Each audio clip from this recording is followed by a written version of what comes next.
tribe. So on his name, in his honor and his memory, we welcome each and every one of us to this colloquium. You are most welcome.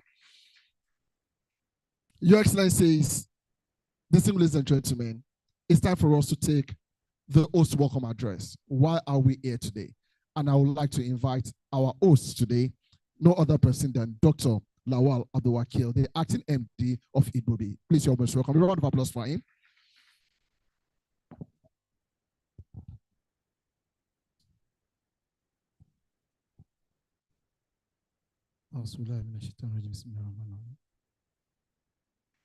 Good morning, everyone.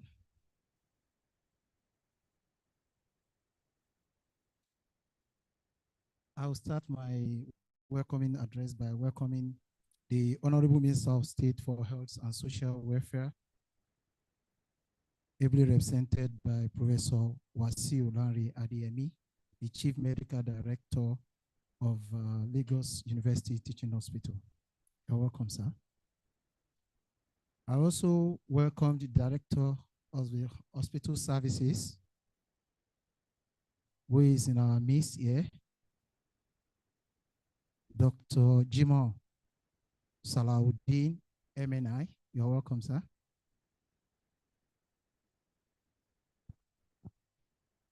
Also, the representative of the Deputy Governor of Lagos State. You're welcome today, sir, to this occasion. Dr. Abiodun Afolabi, Special Assistant on Special Duty. You're welcome, sir. We also have in our midst the Medical Director of Sister Hospital within Lagos, Dr. Olugbenga Uweye. You're welcome. Also, the representative of Yaba Psychiatric, Yaba Military Hospital, 68, Lieutenant Colonel A.S. Ogunsakin. You are also welcome. Also, the representative of Ebute Metta Federal Medical Center. You're welcome too. The members of Muslim in the National Development Mind, you're welcome. Not forgetting Dr. Moise Banire. Thank you for all the support you've been rendering. Member of Muslim International Charity Association, MICA, the Companion, the Criterion Sakina Foundation, you are welcome. Muslim Public Affairs Center, we also welcome you to our midst. I also sincerely welcome our senior teachers, consultants, the Baba of Boys. Despite the fact that we miss out in inviting you, you surprised us by showing up, and that has been the fatherly role you've been playing all along. You're welcome, Professor Eson. We are still your boy, sir, and we'll continue to be your boy. Thank you, sir. Also, Dr. Ugbeye, our teacher, trainers, who has been giving us tremendous support to these institutions. You are welcome. The wives and family of Dr. Alimi, you are welcome. Thank you.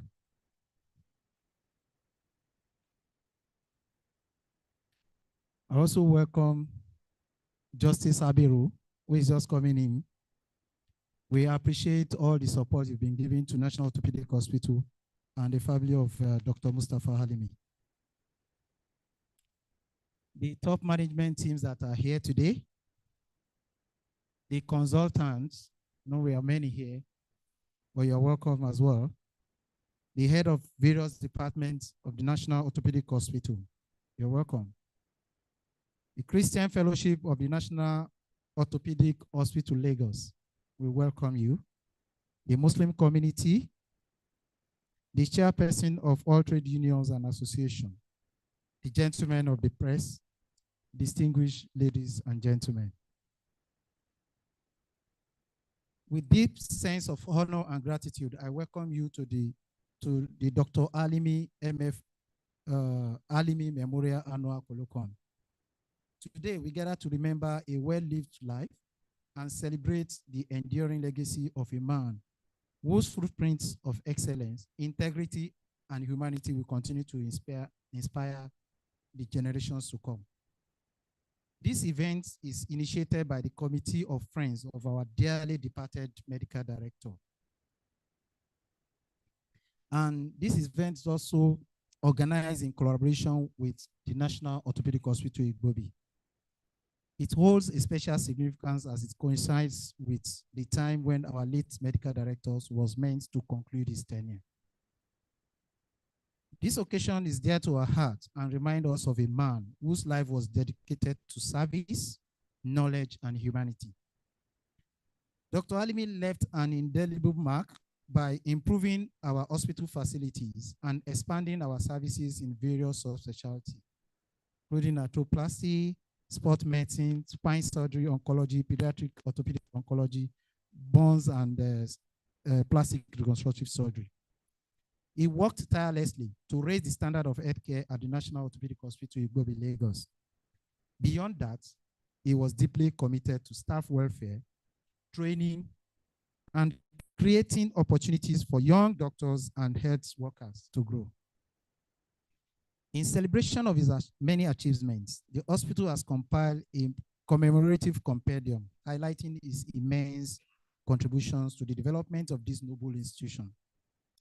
A short documentary has also been prepared to take you down the memory lane and reflect on his journey with us. The theme of this year's colloquium, competence, character, and compassion as critical components of nation building. Dr. M.F. Alimi legacy could not be more appropriate.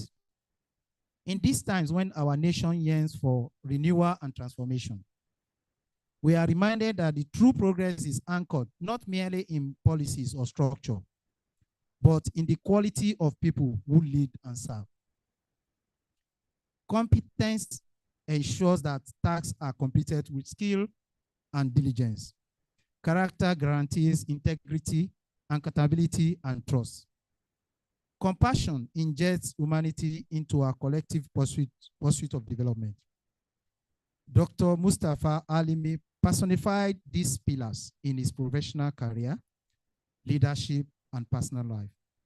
He demonstrated that competence without character is incomplete, and that compassion without competence may be ineffective. His balanced life serves as a model for us all, a reminder that nation building is not the work of government alone, but a collective responsibility that requires value-driven individuals across all walks of life. This colloquium is therefore not just about looking back with fond memories, but about looking forward to renewed commitments. As we listen to our distinguished speakers and engage in meaningful dialogue today, let us resolve to internalize and practice these timeless virtues in our personal and professional life.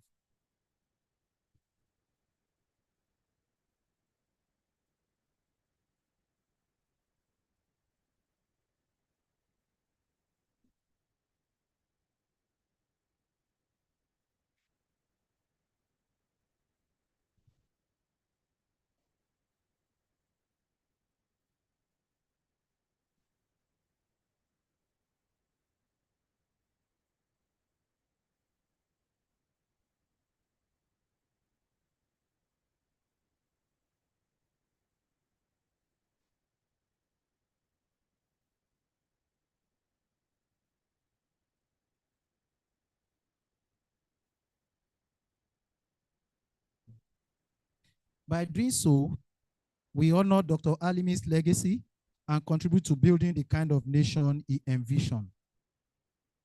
On behalf of the organizing committee who has been working tirelessly to ensure the success of this program, and the management team of National Orthopedic Hospital, I welcome you to this year Colloquium edition. Thank you for honoring Dr. Alimi's memory. Thanks, Anna. Please, we can do better than that. Let's appreciate the acting MD, Dr. Lawal Abdul-Wakil, for taking us down the memory lane. Thank you so much. And thank you for holding forth. And thank you, and thank you, and thank you. Your Excellencies, distinguished ladies and gentlemen, while Dr.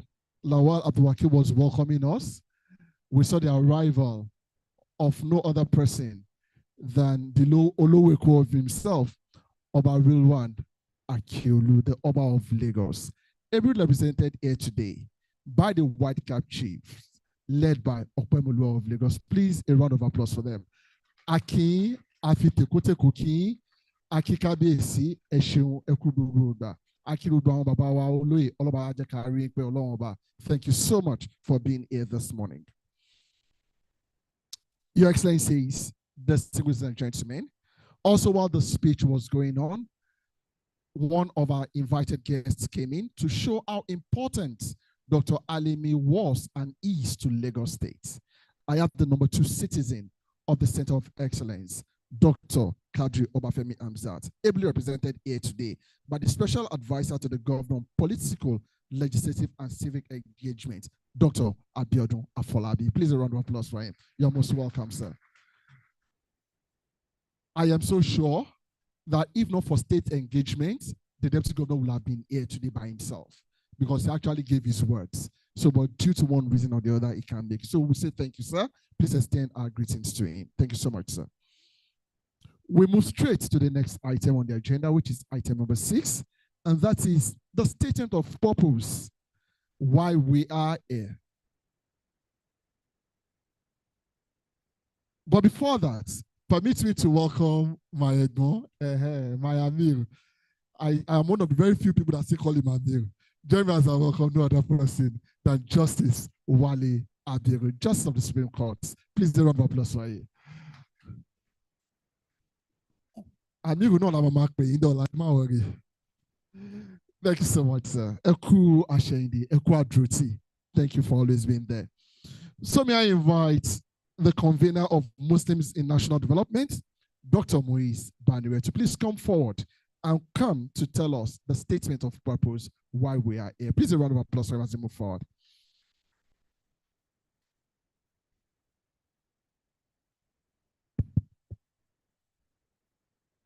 Mr. Chairman of this occasion, the representative of His Excellency, the Deputy Governor, my brother, Dr. Afolabi, I acknowledge you. My Lord, the Supreme Court Justice Wale Abiru, you are welcome. Our Royal Father, the Oloweko of Lagos, represented and led by the Opelua of Lagos and all other White Cap Chief, I acknowledge your presence.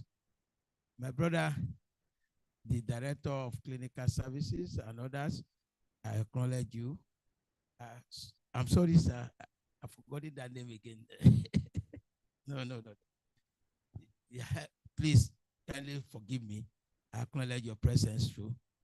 Of course, our mothers and sisters here present and all other distinguished personnel that are here this morning. Of course, I must not leave out the entire Alimi family, my colleague, my brother, Mr. Alimi, and of course, Dr. Mrs. Alimi. I acknowledge your presence. My sister, you are welcome. And Prof, I acknowledge your presence. Once again, I extend my courtesy to everybody, both here physically and those with us virtually. All of you, I acknowledge your presence. Now, my job is simple here today. It's essentially to tell us why we are here. Ideally, one would have thought that you will not set out of your house to attend a function if you don't know the purpose. So I could have said that it's taken for granted, you know why we're here. And I wonder why we want to belabor the EU. But of course, to my mind, you will not be wrong, or the organizers will not be wrong in saying that we should come and express the statement of purpose, because a colloquium can be held in honor of anybody. You could be invited for a colloquium for the living or the dead or anything, or for a purpose. But this one is unique, it is its own character. And why it is unique, you will see as I progress in the short presentation. In fact, quite unlike me, I have chosen to somehow put down my thoughts, which I'm not usually comfortable with, in order to ensure that we are able to follow why we are here. Like I said, my job is simple and straightforward. It is basically to intimate us about why we are here. Like I said, colloquium can be held in anybody's honor, but this one is certainly different.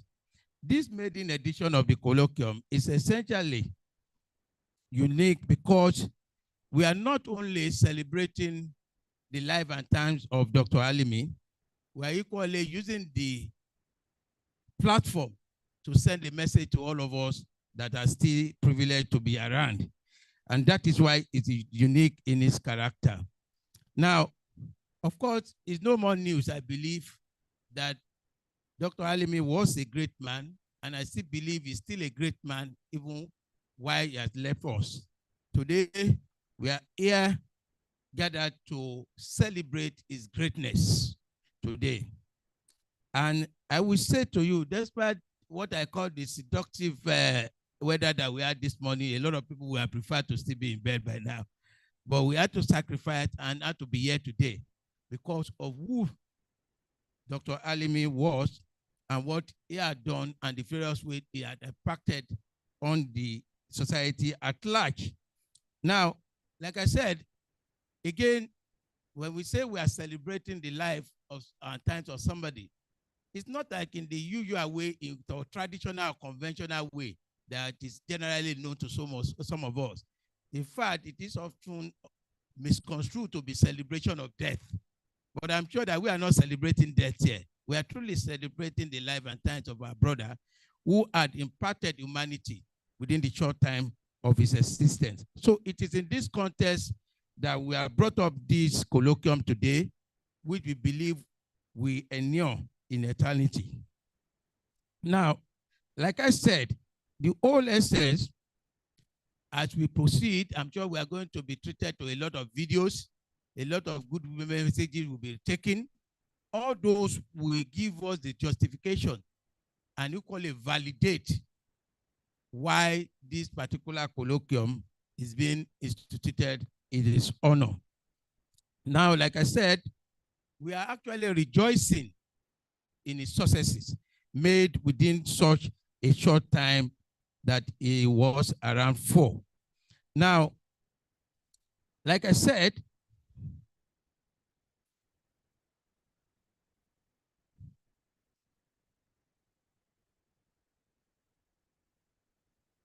Dr. Alimi, through his impact on the people, the institution, the society, and humanity in general, touched the life of so many. As it's often said, it is not how long that you live for, but how well, how many lives you have impacted is the most significant thing. This much he was able to achieve within the short span that he lived for. He impacted humanity in general, as we all witnessed during the short video that we are going to be treated with as we proceed. You need not live up to the age of Methuselah before you can impact or touch the life of people. And today, the story of Dr. Alimi is that of service or to humanity in general. So, like I said, that I followed the speech given by the acting medical director, Dr. Lawal, and I saw an aspect that he said about our brother that he did not believe only in competence, he believed in character. And I think that's what stood him out. There is a book that I stumbled upon, not quite long, in a book written by Dr. Peter Appiah called Outlive. The book is called The Road to Character by David Brooks. And in that book, the author sought to distinguish two things. It's called one resume curriculum and called the other one eulogy curriculum. You know, and he said, most importantly, that while we are alive, we can be enjoying resume curriculum. I had a PhD, I was a fellow, I occupied this office, I own this title and all those ones. But the day you are dead and you left, that particular curriculum resume, to a large extent, become irrelevant to your life, to the life we are lived. What actually mattered and which we endure forever is actually the eulogy aspect. In what way have you impacted humanity? That's what everybody will be saying. I can tell you for free that in the course of our conversation today, that's how much we'll be listening. He did this to us, he did that, he did this. We will not be discussing how he got his PhD, how he went, which school he went to. No. But what character, what impact did he make during his lifetime? And I think that further justify why we are all here this morning, of course, to not only eulogize him, to celebrate his achievement. Of course, this is not something exceptional. For the Muslims, I think we are equally mandated to toe the same line in the Quran as well. Even the Yoruba culture often says the same thing. So, like I said, what you are doing is essentially to give testimony to the great impact of Dr. Alimi on the lives of the people, on the institutions, the society, and humanity in general. I know for a lot of people, if you allow everybody here to talk today, you will listen to a lot of testimonies from different people. I, for example, I can tell you, he was my own personal orthopedic physician also. And I took benefit of the advantage of his knowledge and competence for a long time. I must confess that even up to date, I've not been able to replace him in that regard. Unfortunately for me, equally, I'm missing Dr. Mrs. Alimi too. I've not been able to see anybody to treat my eyes in the last few months. In fact, I'm beginning to think of going back to England again. I started going to England from COVID period to date because I found Dr. Alimi's competence also in the care of my eyes. But because she will not be readily available now, I have to start thinking that's how much we are missing the family of the Alimis already. So this is part of what we are celebrating today. So like I said, I'm a beneficiary of his largesse through also countless number of patients. I cannot recall the number of patients. And I reckon that if you have my Lord Justice Abiru and a lot of people here, I send people to him and I deploy them. Once they say automatic issue, go to Gobi, just mention my name. I don't write. Somebody, you know the way we do things. They say, give me a note. I said, I don't need a note. Just go to him. When you get there, say you are from Dr. Banire. And the amazing thing is that you will not only treat them, he will use part of his meager resources to supplement their treatment that he did throughout his lifetime. How many of those do we want to count? Again, you look at the UMA. Is it the Islamic Medical Association that certainly will be missing him already? I recall that it was towards the Ramadan. There is this program, Dr. Labindo, that you people used to have during Ramadan. I think Ramadan Medical Outreach or something. Yeah. Every year, it will be Dr. Alimi's duty to contact some of us for contribution. This year, I never saw anybody until I called Dr. Labindo myself to say, I couldn't find Dr. Alimi again to ask me, please, how am I passing my contribution? This is the kind of gap that our brother had left behind for us to fill. So, of course, the institution, just go around yourself. There's enough testimony of its impact. And so many other areas. If you ask the young doctors, he will tell you in terms of capacity development, what he has done so far. So these are some of the issues that we are celebrating today through this particular colloquium. So, distinguished ladies and gentlemen, like I said, today by all these acts that he had exhibited while alive, we deem it fit that although I must confess to it, the man had already immortalized himself while alive by all these acts. He had done it. All we are just doing is to help him now re-echo the immortality. He had done so much that nobody will ever regain. Ask anybody in this institution, they continuously tell you that we have witnessed infrastructural rejuvenation in a manner that had never been done since the institution of this institution. And those are legacies that he has left here and will continue to be. So it is in appreciation of these various acts that the event of today and so many years to come, because we believe that this colloquium will endure forever, inshallah, is to appreciate his great contribution to humanity. It is also an avenue for us to also set the template he has set and the model to all of us that are still privileged to be living. This is the purpose, essentially, of our gathering this morning. So, distinguished ladies and gentlemen, you are welcome. I thank you very much, and God bless you. We can do better than that. Let's appreciate Dr. Muiz Banire, the convener of Muslims International Development. Thank you so much, sir. I think you'll agree with me that is the first lecture. Abi, when you give a lecturer a brief opportunity to talk, expect that you're going to have a lecture, especially when the senior advocate of Nigeria. So thank you so much, Dr. Muiz Banire. And there's one thing that I've taken away today. What will you be carrying around? Is it just resume, or is it just going to be eulogy when you leave this world? So take this home and let's take this as the first point that we are taking away. Dr. Muiz Banire, thank you so much for always being there.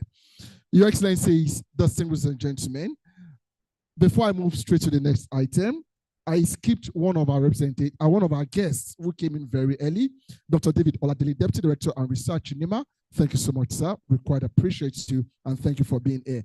Also, permit me to greet somebody specially. Baba is over 80, and Baba decided to come and celebrate Dr. Faiz Mustapha Alimi. He is the immediate past president of the Muslim Community of Lagos State. Join me as I welcome Professor Emeritus, Professor Tajuddin Dadamosi. Baba is somewhere. I saw him when he came in. Prof. Ekujo question, sir. Thank you so much, sir.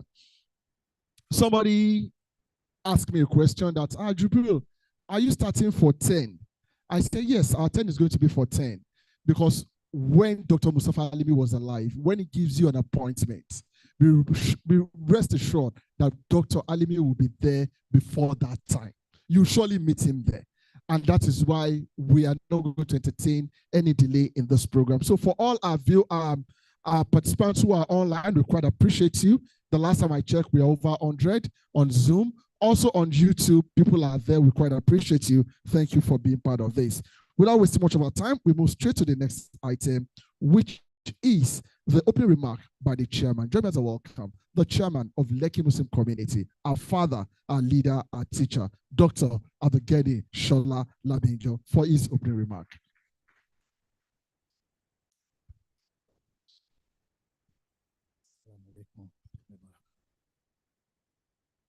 My brother, son, S.A.N. Muiz Banire has laid a protocol which seems to have covered everything. So I will not want to bore you by going through exactly what he has said. May I just say you should copy and paste that ahead of what I'm going to say. The MC said when I was approached to be the chairman today, I gladly accepted. But he missed a point. I was confused, and that's the truth. When I got the message, I said, chairman of an occasion to honor Mustapha Alimi. It was never within the realm of my contemplation. Mustapha Alimi and myself discussed my own posthumous events. For me to now come and be chairman of an event posthumous for Mustapha and I was indeed confused. I spoke with two people. I said opinion because I was that troubled. I reached out to Professor Baramosi, who is here present, because he promised me that he will be here to support me on this occasion. I asked him, is it proper? Is it in my place? How? And I also spoke with my sister, Halima, because she knew my relationship with the husband, that me, here, posthumous Mustapha, how? And they both said I should do it, and that he will feel honored if I did so. And that's why I'm here. So indeed, I'm happy to be here, to put it that way. A Scottish poet, Thomas Campbell, writes in his work, The Hallowed Ground, to live in the hearts of those we leave behind is not to die. Mustapha died, departed the physical world. But Mustapha lives, as my brother Moise Banere said. He still lives, and that's why we are here. Because, you see, in this same country, we had a head of state that died, and everybody was jubilating all over the street. They were jubilating all over the street that he died in this same country. We also had one that died, and the whole country was mourning. I was a student, and I remember that when we heard that General Murtala died, the entire campus, it was like there was a gloom at the Araba. It was all over the country. They are both heads of states, and it's the same death. So that tells us that indeed to live in the hearts of those we leave behind is not to die. Because see, when you are alive, if there was an event in your honor, or you were having a ceremony, people will come. Even those who did not invite, they will come for various reasons. Either psychophancy, or because there's something they could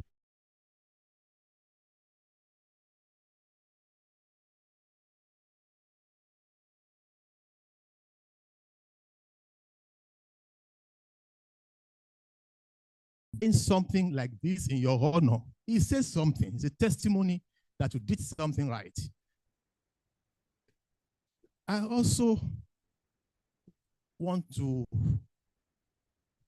take the topic on its own merit, and that's competence, character, compassion as critical components of nation building. On the national level, Nigeria is still work in progress, because you see, some people sat down somewhere and on the table and just sliced Africa in different forms and passed it out and gifted them to different vultures to have.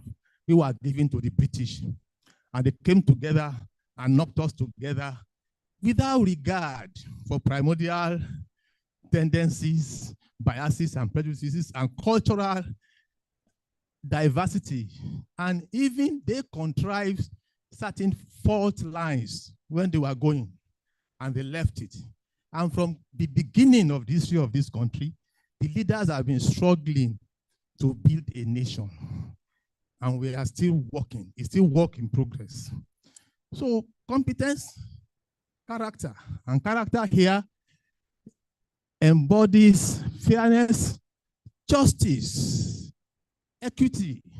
Under character and compassion are all components that will help this country in building a nation, the type that we all love to have and be proud of. I will also make use an expression that is attributed to, was it Abraham Lincoln? I think it was.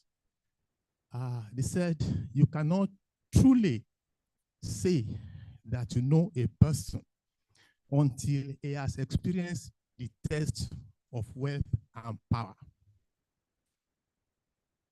Because when you have power, you have freedom, you have choice, you can do anything. Power is it even trumps wealth. Because when you have power, you can make people wealthy. Power is right at the top there. Mustapha Alimi had power.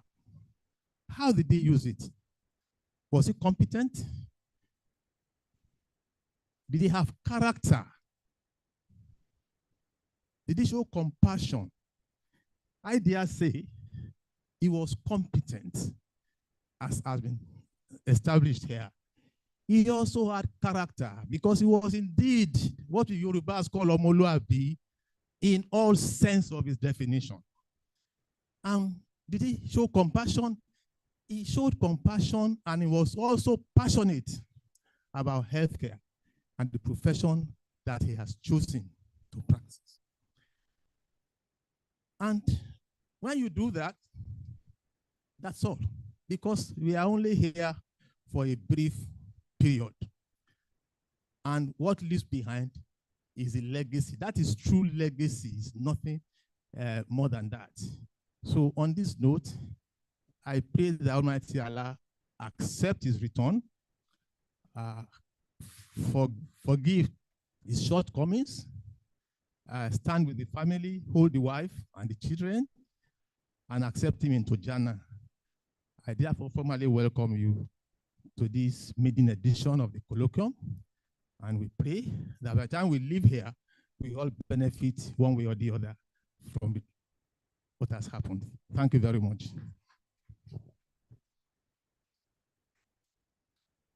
Please, we can do better than that. A round of applause for him once again.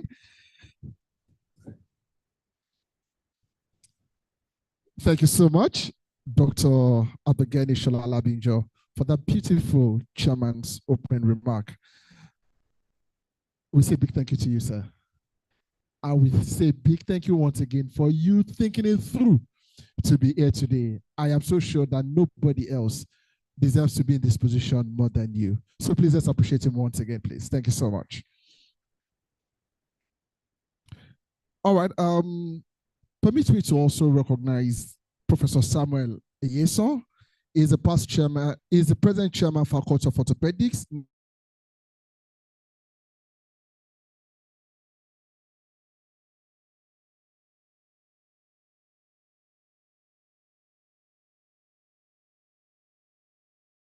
Now, I want to manage time, but by my China wristwatch, those who came early know why I'm saying that.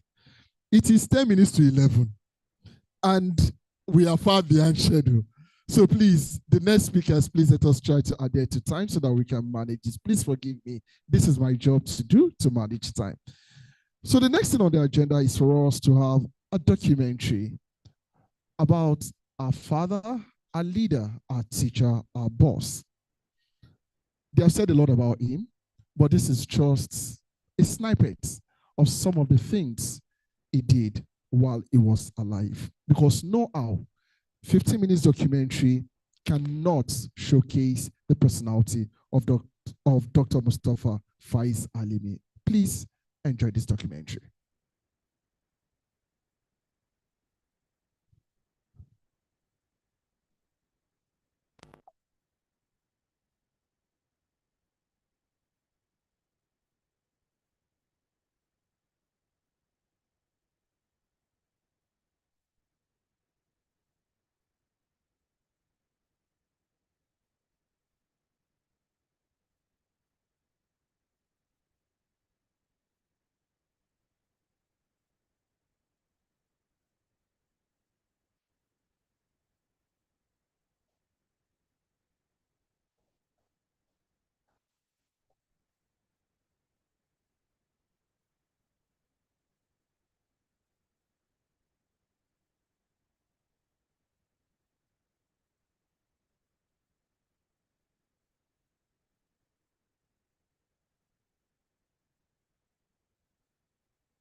Death came calling on the 28th of March 2025, and a promising life cut short. The demise of Dr. Mustapha Faiz Alimi remains a bitter reality to bear, not only for his family, especially his wife, Dr. Alimi, a consultant ophthalmologist, and 3 daughters, but for his colleagues at the hospital. Where we see, as a young man, he behaved like a grandfather. Once he talks to you, he sees you from inside, a man of wisdom to the core. He was one of those people who come across and they don't live the same way you were. Little things, but they made a huge impact in my life. He's an astute administrator. He's a medical practitioner par excellence. He was a great spine surgeon. While the current management of the hospital has promised to build on his legacies, Acting Medical Director Dr. Wakil Olaide Lawal says stepping into the shoes of Dr. Alimi will be a difficult task, that which requires great support from various quarters. He has built a foundation. As a person stepping in, I think we need to move the frontier forward. Presently, we are getting patronage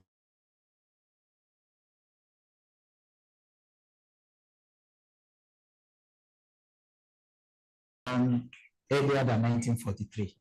We expect that most of those structures will become cold right now, and they needed to wear a new look. In that aspect, Dr. Alimi has worked tremendously to ensure that Ruby wears a new look.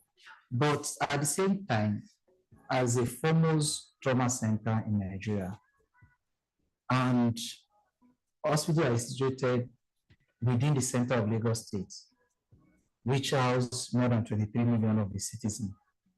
So the patronage is getting higher. And so our system is being overstretched.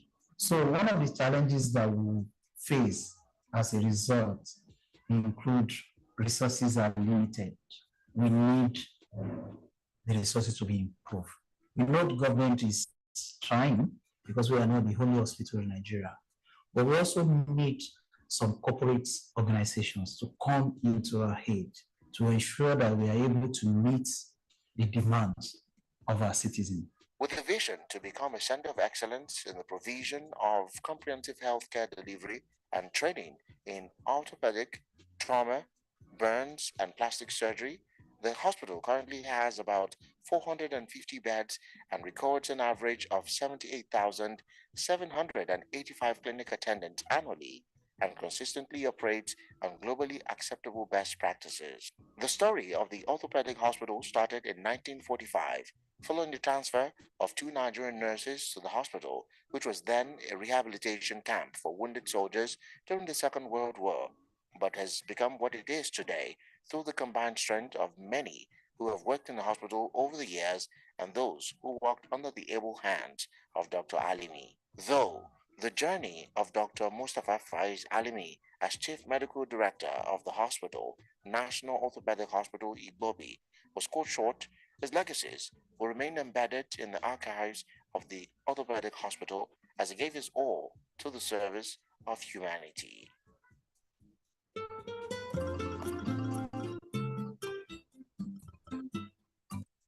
Let's appreciate Dr. Mustapha Alimi. A round of applause for him. Can we put on the lights? Thank you so much. All right. We still have one more documentary, and that's, I will please appeal to you to please wait behind and watch that. That's also very interesting, just like this.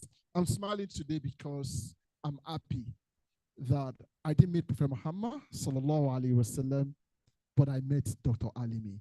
It was an embodiment of the Son of Muhammad Rasulullah. We must always say that. Your Excellencies, distinguished ladies and gentlemen, the next item on the agenda is keynote address.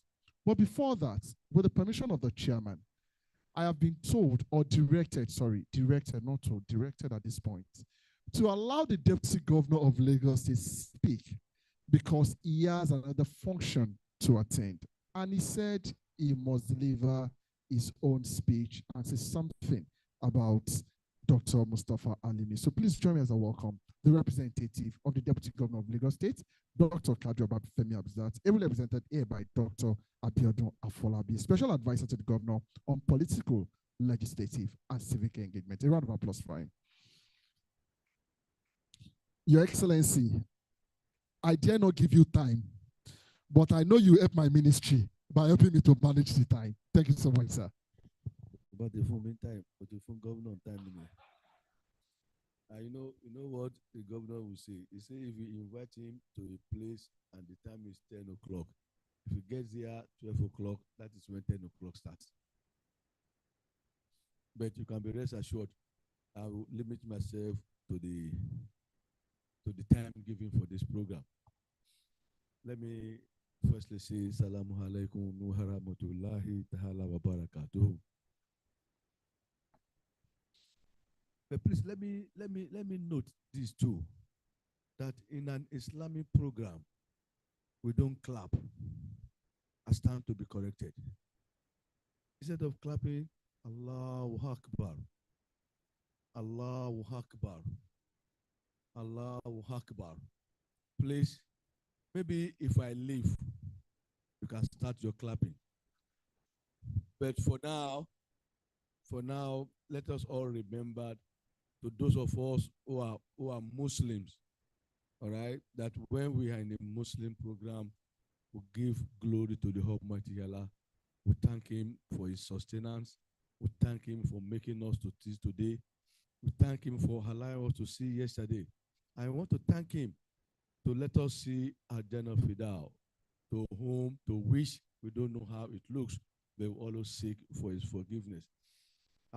Before rendering this speech,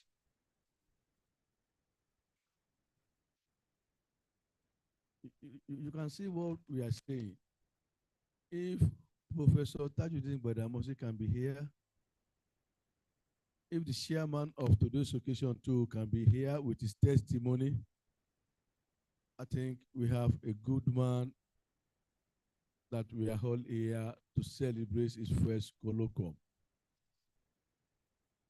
Inna lillahi wa inna ilayhi raji'un. It is from him who come, and it is from him all of us will transcend to. But what will be left behind is what have you done while you are on this earth? What legacy are you going to leave behind? Are you your brother's keeper? Have you done well to humanity?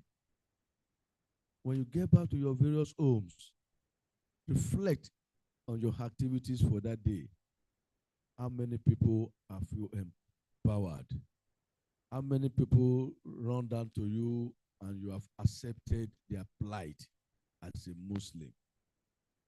And I want to start on this note with what Dr. Moise Badnere have laid. My very big brother is another man that you need to move closer with. I've never seen Dr. Moise Badnere frowning his face. It's all full of life, glooming with beautiful smiles. Please continue in that regard. Thank you very much. Dr. Labijo, thank you.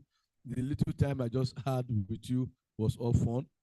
And don't worry, what you had in mind, and you told Dr. Alimi, that was your own just saying. Allah has better plans for all of us. It is for us to talk, and it's for the Almighty Allah to say, "Kun fayakun." Oh, look at life. You are not to do this for Dr. Alimi. It was to do it for you, as planned by the two of you. But God said, "Look at them."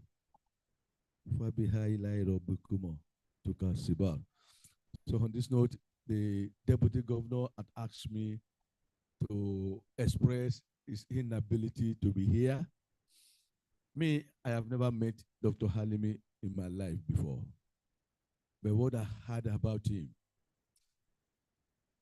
the day he died, I was forced to say, I want to follow them to, is it your father or, yeah, just to let you know I followed. I was to say, look, this man, within that period of his death, and what I learned, what I heard from people from, I said, if that could be said about a man, then why don't I go there and give him the last respect? But that was my own thought too. God never allowed me to do that. And when Mr. Governor said, look, Dr. Folabi, you are coming here to say, I said, wow. I left the program about 1:30 a.m. this morning. I said, let me quickly go and sleep and rush down to this place. Alhamdulillah, I am here today. So please let us all take solace in what the Almighty has done for us. Elijah Alimi, don't worry. God is with you. He has been with you before you met Dr. Halimi. He's been with you during Dr. Halimi's, affair with you and your children. And he has been with you after his death. So which of the Allah favor can you deny? Just keep on saying Alhamdulillah, Alhamdulillah, Alhamdulillah. Me, I'm not afraid of death. Too. If it lies, let him come. Who will not go? One day, all of us will go. I was telling my mom on the 7th of August, she was 89. I said, Elijah, what do you want for your birthday? He could not translate what I was telling her. He said, birthday. I wept inside me because I didn't want the housemate to see me weeping. I look at my mom that, they will tell us on her birthday, so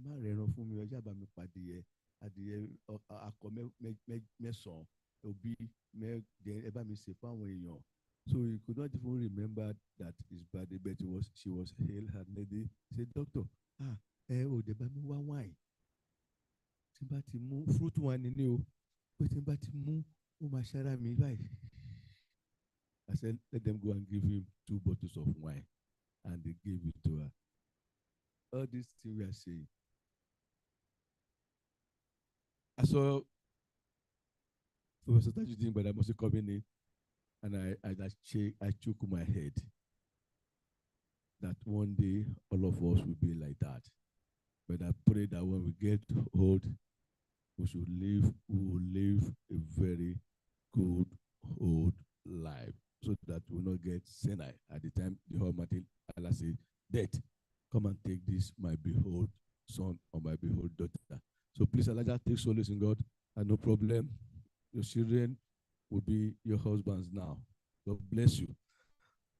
Address delivered by the Deputy Governor of Lagos State, Dr. Kadiri Obafemi Hamzat, and the Dr.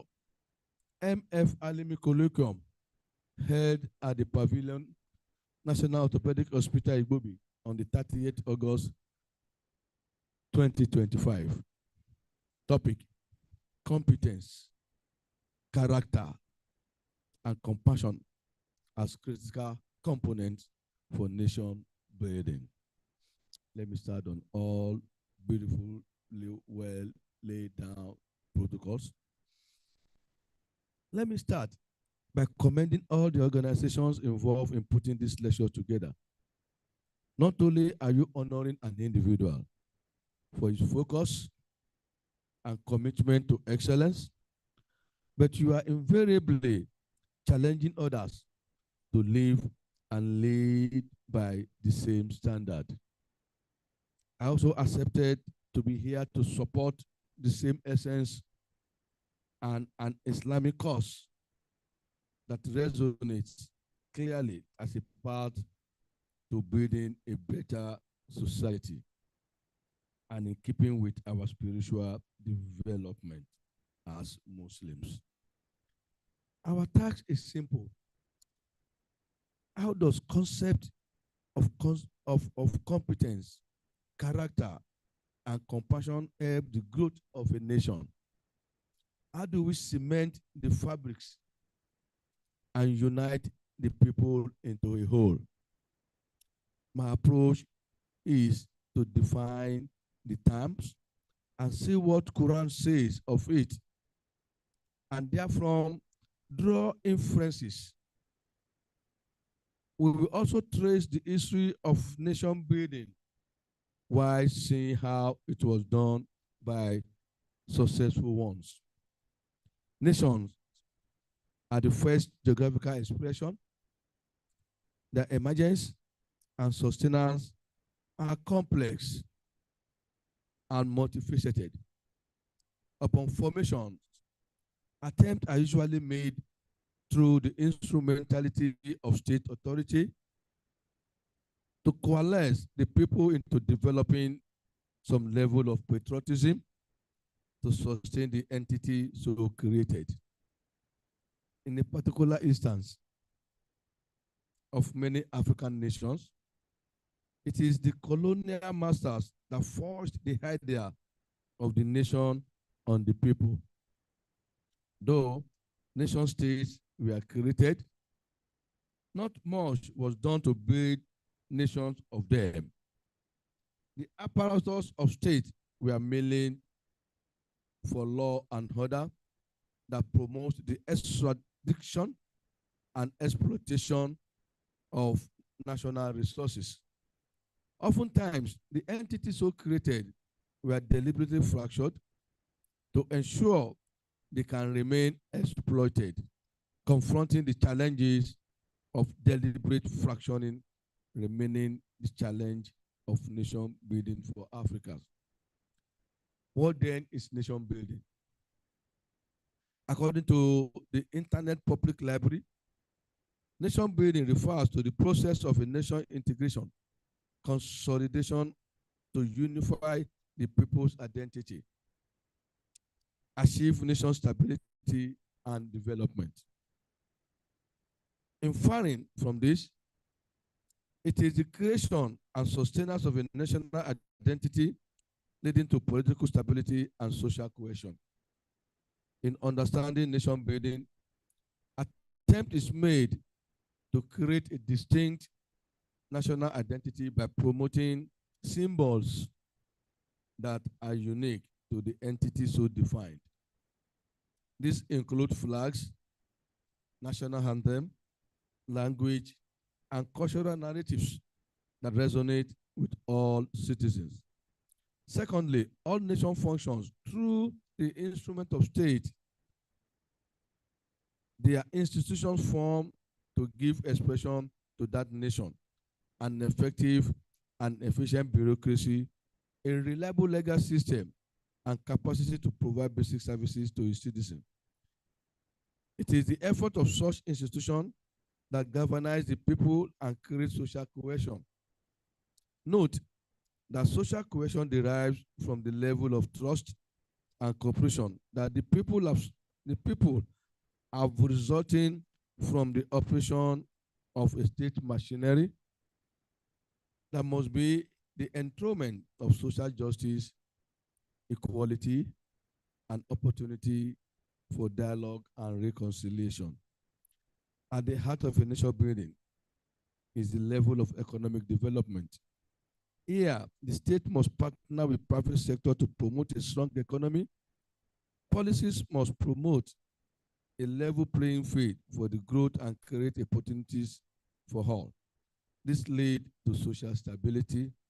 As a citizen, great goodwill political stability is generated. Nation building is a long-time endeavor that requires sustained efforts both from state actors and citizens.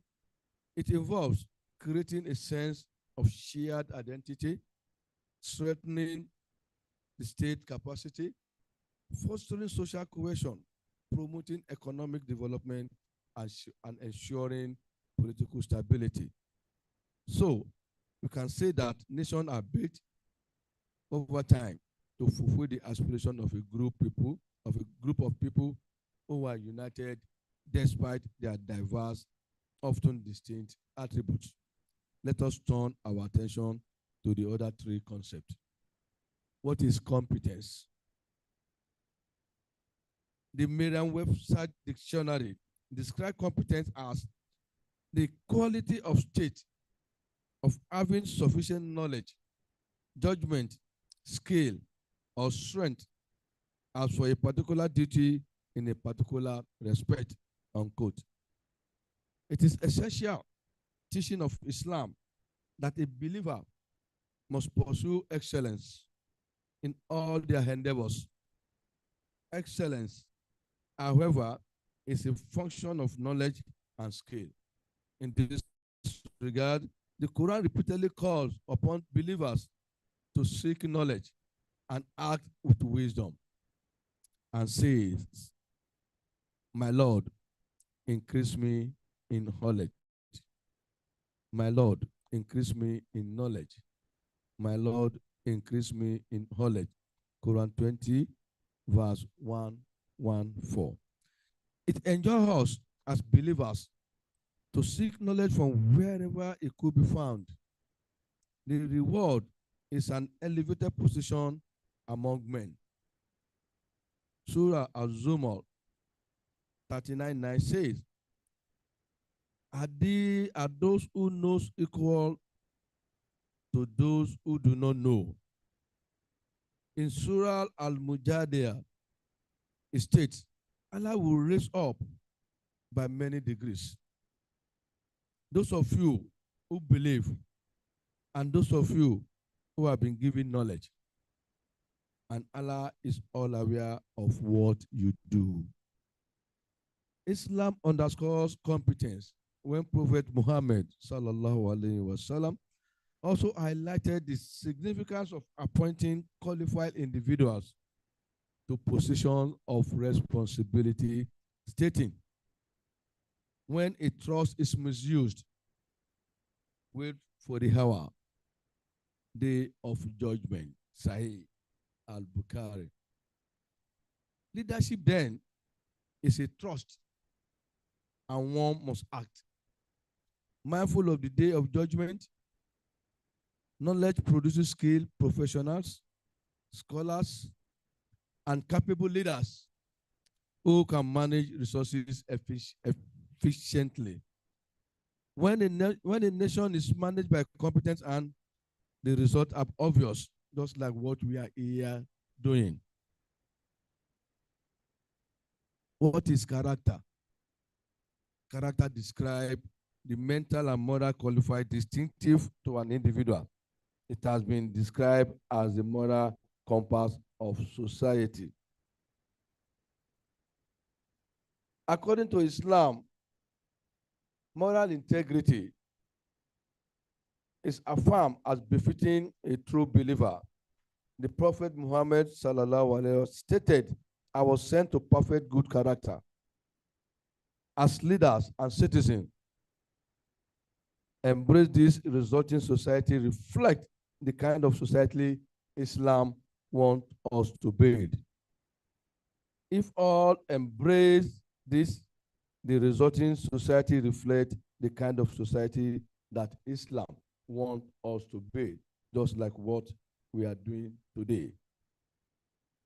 Dr. Alimi was a Muslim, and this is a testimony to being a good Muslim left by him, a good legacy. Then what is compassion? This third concept speaks to a feeling of deep sympathy and sorrow for others who are suffering, accompanied by a strong desire to alleviate it. This is social emotion that enables building and maintaining social relationship. It is the view of Islam that compassion is at the heart of social justice and unity. And we have not sent you, O Muhammad, except as mercy to the world. The Islamic precept of a nation lies in creating a just and a prosperous society. We must begin as citizens to emphasize education and skill development in our various fields. Use our home as places of moral and ethical training. As we obey the concept of providing for the needy through charity, we are able to demonstrate compassion. May Allah guide us to be competent, righteous, compassionate servants, working together for the betterment of our humor and humanity at large. Amen. Thank you for listening. Dr. Kadri Obafemi Amsat, Deputy Governor of Lagos State, this day, 38th August 2025. Salamu alaikum wa rahmatullahi ta'ala wa barakatuhu.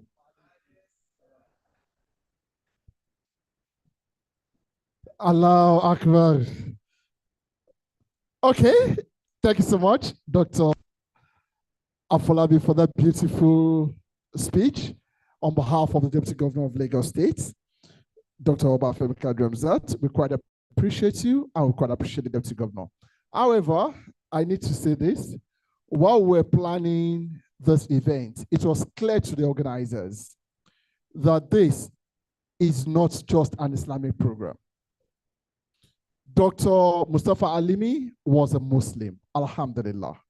He died as a Muslim, alhamdulillah. But the humanity in him was very clear when he was alive. So this colloquium is for everybody, irrespective of religion, tribe, race, or color. So please, can you put that together for the Deputy Governor of Lagos State? Okay. While we look at the time now, it's fast spent. So we need to move straight to the next item, which is the keynote address. And this, yes, no, the keynote address first. Then we have the panel, sir. The keynote address, and this one is to be delivered by Honorable Minister for State for Health and Social Welfare, Dr. Isiaq Adekunle Salako, who is unavoidably absent today, but sent a very powerful representative to this very auspicious event. And the theme is fostering a culture of competence and compassion in the healthcare sector through policy and vision. May I invite Professor Adekunle to please step. Adeyemo to please come forward and do justice to the topic on behalf of the minister. A round of applause for him, please.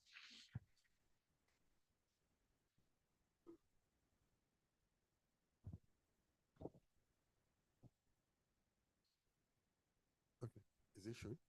Okay. Good morning, distinguished ladies and gentlemen. I can put it on the slideshow.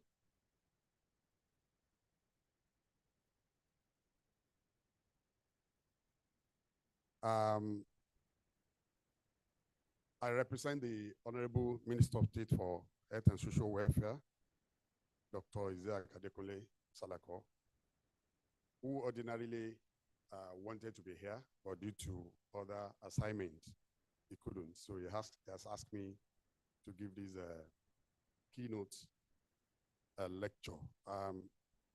I can see that from the program it's 30 minutes, but I can assure you that I'm not going to spend up to 30 minutes.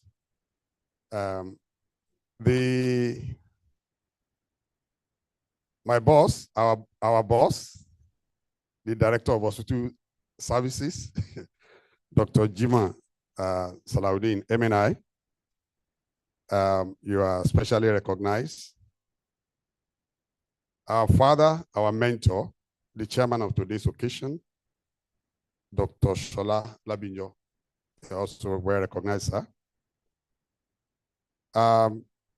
Dr. Olugbenga Oweye and all the MDs that are here, yeah, you are recognized. The convener of MIND, Muslims in National Development, my brother, Dr. Muiz Banire, SCN, he also well recognized. Professor Babatunde Lawal, I recognize you.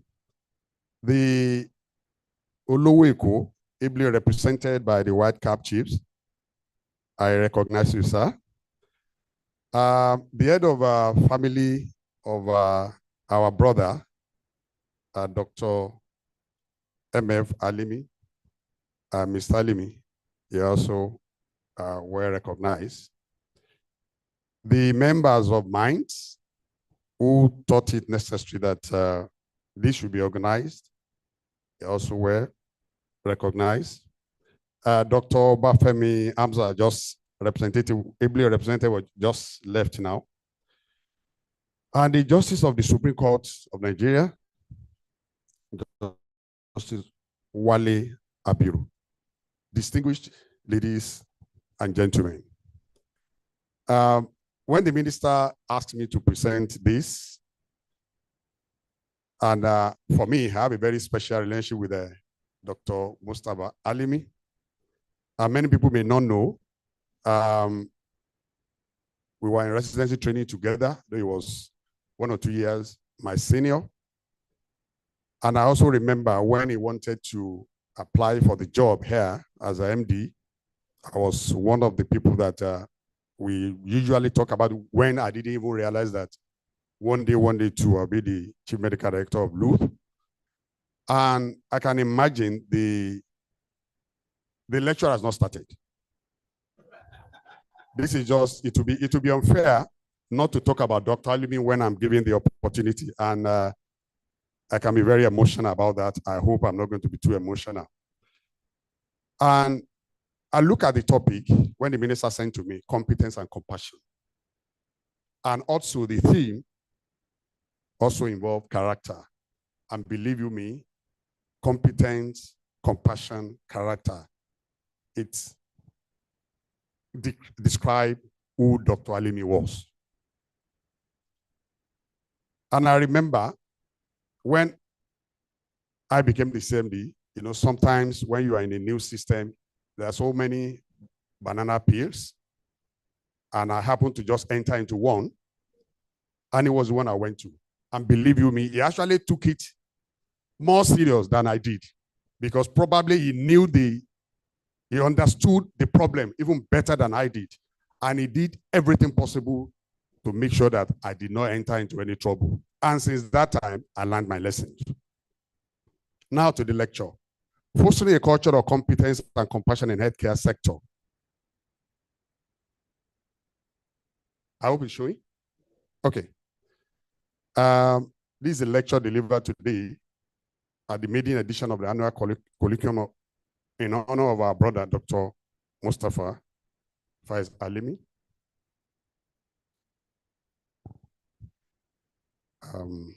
Please come.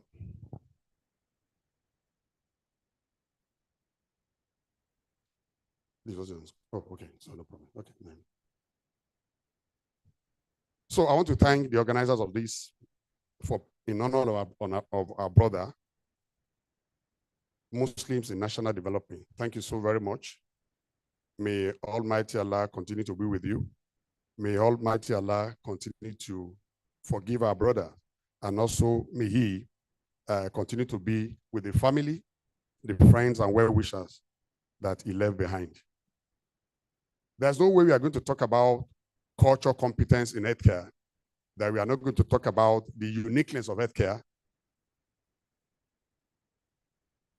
Healthcare systems are unique due to their complex dual mission of patient care and financial viability, the highly regulated environment they operate within, their diversity in structure and ownership.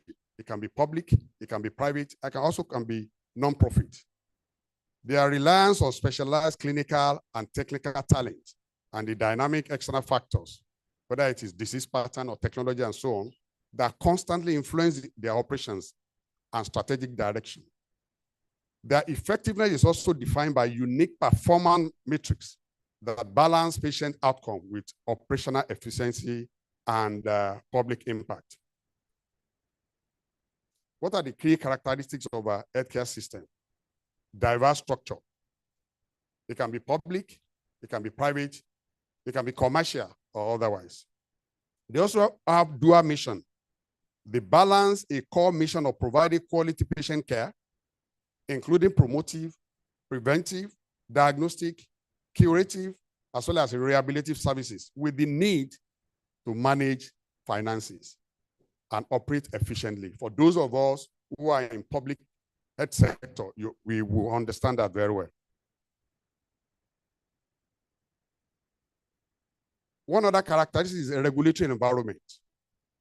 and this is probably second to aviation industry.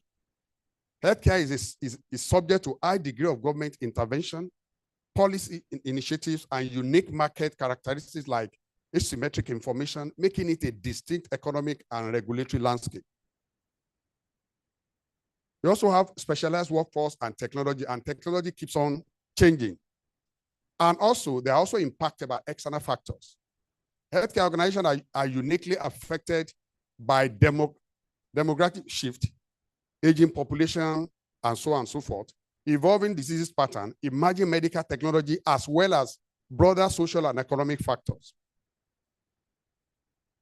They are also unique in the sense of a performance matrix. Success is not solely defined by profit, but by indicators of quality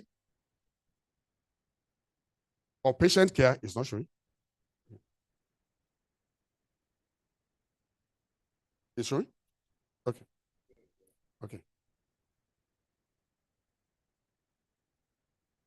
Okay, thank you very much. Success is not solely defined by profit, but by indicators of quality of care, patient satisfaction, public impact, access to services, equity, and overall health system. In other parts of the world, hospitals, particularly the public hospitals, are judged and also measured by what you call pay for performance and public reporting. Pay for performance means that if you perform as expected or above what is expected of you, you are given a percentage. It can be 1, it can be 2, it can be 3% of your previous national budget. And also public reporting. Public reporting means that from January to December, you have to let the public know what you have actually really achieved as a hospital. And this is only purposely to encourage higher quality as well as a more efficient care. Also, healthcare is also dynamic in nature. Healthcare organizations are in constant flux, adapting to technological advancement, new discoveries in disease treatment, changing disease pattern, as well as reforms in health policy. And essentially, all of these are evidence-based. Let's talk about competence in healthcare. And I must also add this to the lecture by the minister. I remember when we were growing up, when we were in residency training program, when myself and Dr. Alimi, there are so many problems at that particular point in time. And particularly Dr. Alimi, he was bent on competence. And that is the reason why he spent a quite large number of his time outside the shore of this country. And I remember when I was in Vienna, I also facilitated his coming to Vienna just only because it borders more about competence. You know that you can't survive in an environment and actually say that you're a man without being competent. And he did everything that he needed to do to make sure that he was competent. Competence in healthcare refers to providers' ability to deliver effective care to diverse patient population, encompassing technical skills, administrative treatment, cultural competence such as respecting different beliefs and using clear communication and empathy through compassionate and respectful interaction. Examples are bands, which include a nurse using a trained medical interpreter for a non-English speaking patient, a doctor diagnosing a condition based on observed symptoms, and a provider showing empathy, that's soft skill, to a patient facing a difficult health problem. To improve competence in healthcare, you need continuing medical education and seeking out training opportunities. I just mentioned my experience when Dr. Alimi, when he was undergoing his residency training. Collaborating with and learning from colleagues, actively seeking healthcare, feedback, engaging in self-reflection, embracing quality improvement projects to apply new knowledge in practice, and also building strong communication skill. You can't be competent in healthcare if you do not have a good communication skill, and also fostering teamwork, and also developing cultural competence. What about competence through vision and policy of government? The federal government of Nigeria, as well as the Federal Ministry of Health and Social Welfare, have many programs that essentially based to improve competence through the vision of the government, as well as Federal Ministry of Health and Social Welfare, as well as policy formulation. Some of them are the Nigerian government is improving healthcare competence through the following: 1, National Health Policy, National Health Promotion Policy, National Health Insurance Authority Act 2022, National Policy on Health Workforce Migration, National Tertiary Health Institution Standard Committee, and as well as Nigeria Digital Health Initiatives. Others are Institution of Performance Evaluation in Public Health, Public Service Rule, Scheme of Service, and so on. These are some of the ones that I've mentioned: National Health Policy, National Health Promotion Policy, National Health Insurance Policy, and National Policy on Workforce Migration. This policy, this particular one, addresses brain drain by implementing strategies to manage migration of healthcare workers, which includes providing incentives, better condition, and clear career path to encourage retention in Nigeria.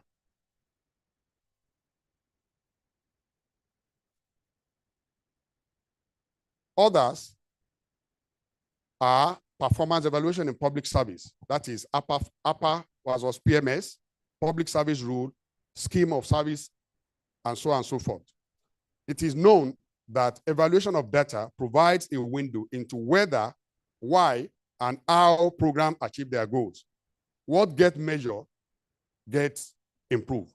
You cannot talk about competence without talking about how you are going to evaluate the programs or the programs of, in government. As part of our evaluation, in the past, what we have is APA.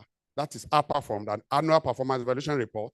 But now, what the government has instituted is what we call PMS, Performance Management System, to improve this. And what is the story behind that? In 1974, you have Udoji Commission. And the adoption of the recommendation of the commission led to what we used to have as a APA form. However, following years of using this APA form, the consensus among critical stakeholders in public sector is that APA is unreliable and as an appraisal instrument in the federal public service. The report revealed that many of the inherent weaknesses in the APA system. And in 2000, the Office of the Head of Civil Service of the Federation developed Federal Civil Service Strategy Implementation Plan 2017 to 2020 and its success plan, the Federal Civil Service Strategy and Implementation Plan 2021 to 2025, as part of the effort to invigorate service. One of the prioritized interventions is institutionalization of a modern performance management system as a tool for appraising employees' performance in the federal public service. And these are some of the policy of management in federal public service. Operate with due consideration to the following document: National Development Plan, MDH Strategy Plan, annual, which are actually not part of what we have as APA in the past. It is expected that this implementation, and I know that the next year assessment of a public institution, it is expected that everybody should abandon APA form and use a PMS. And the differences between the traditional appraisal and PMS, whereas traditional performance, that's APA form, is held annually. The new system of evaluating what we do in public service, including healthcare, is held quarterly, monthly, weekly, and even daily. APA form used to be a closed door policy, but the new PMS is an open door policy.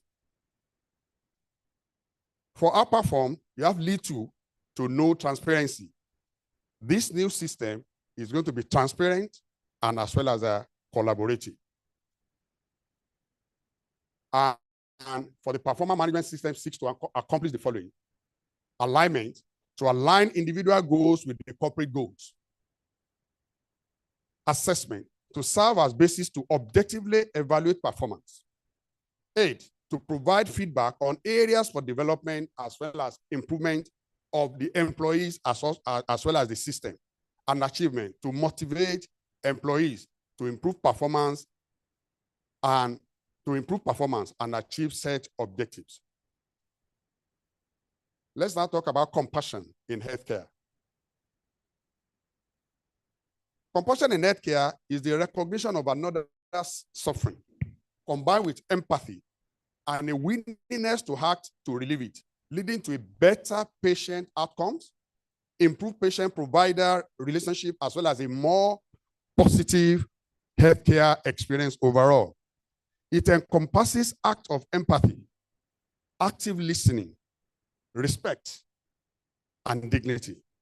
And it is considered a core tenet of ethical healthcare practice, influencing treatment response, reducing pain, as well as fostering self-care.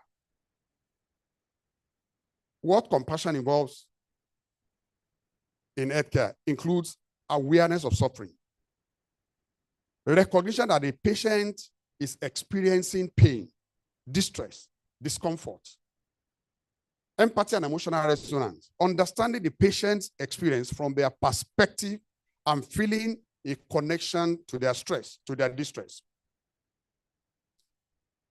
Desire to help, having a genuine desire to take action to alleviate the patient's suffering. Also, translating empathy into tangible action. It is not enough to empathize, but translate it into tangible actions, which can include active listening, offering reassurance, providing support, and communicating clearly and respectfully. I hope this one shows.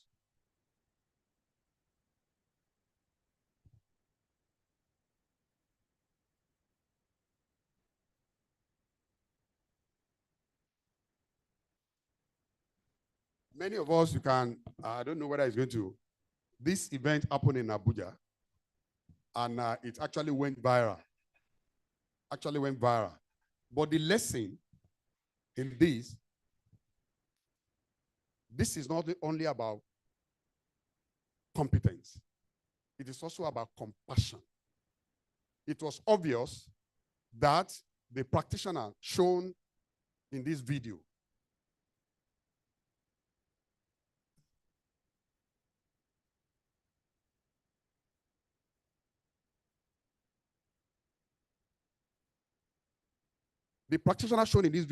they are practically not ready to help. And they are using excuses to pass their message across. And unfortunately, you also have a man who brought the patient that was not ready for no. And it was obvious that a patient who actually needed help, the practitioners that are available, actually not ready to help at that instance. And we also must be very careful this day and age that whatever that we do, even if it is not obvious, people can actually really record what you do without you knowing it. So meaning that apart from competence, you need to be compassionate. We need to show that we care. It is not enough that we are competent. It is also very important that we show compassion. I think the message, okay. Just no.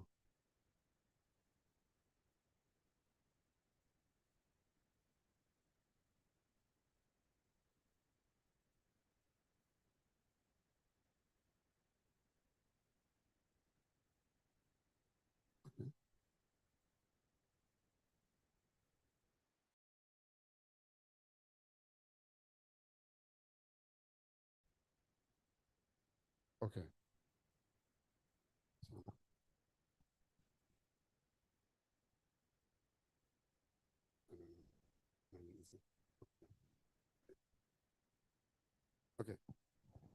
Compassion is the feeling of deep concern and sympathy for another suffering, but accompanied by a strong desire to elevate suffering. It involves recognizing someone's pain, feeling empathy, and being motivated to take action to help. Compassion is an active form of empathy and is essential for building social connection and a more caring society.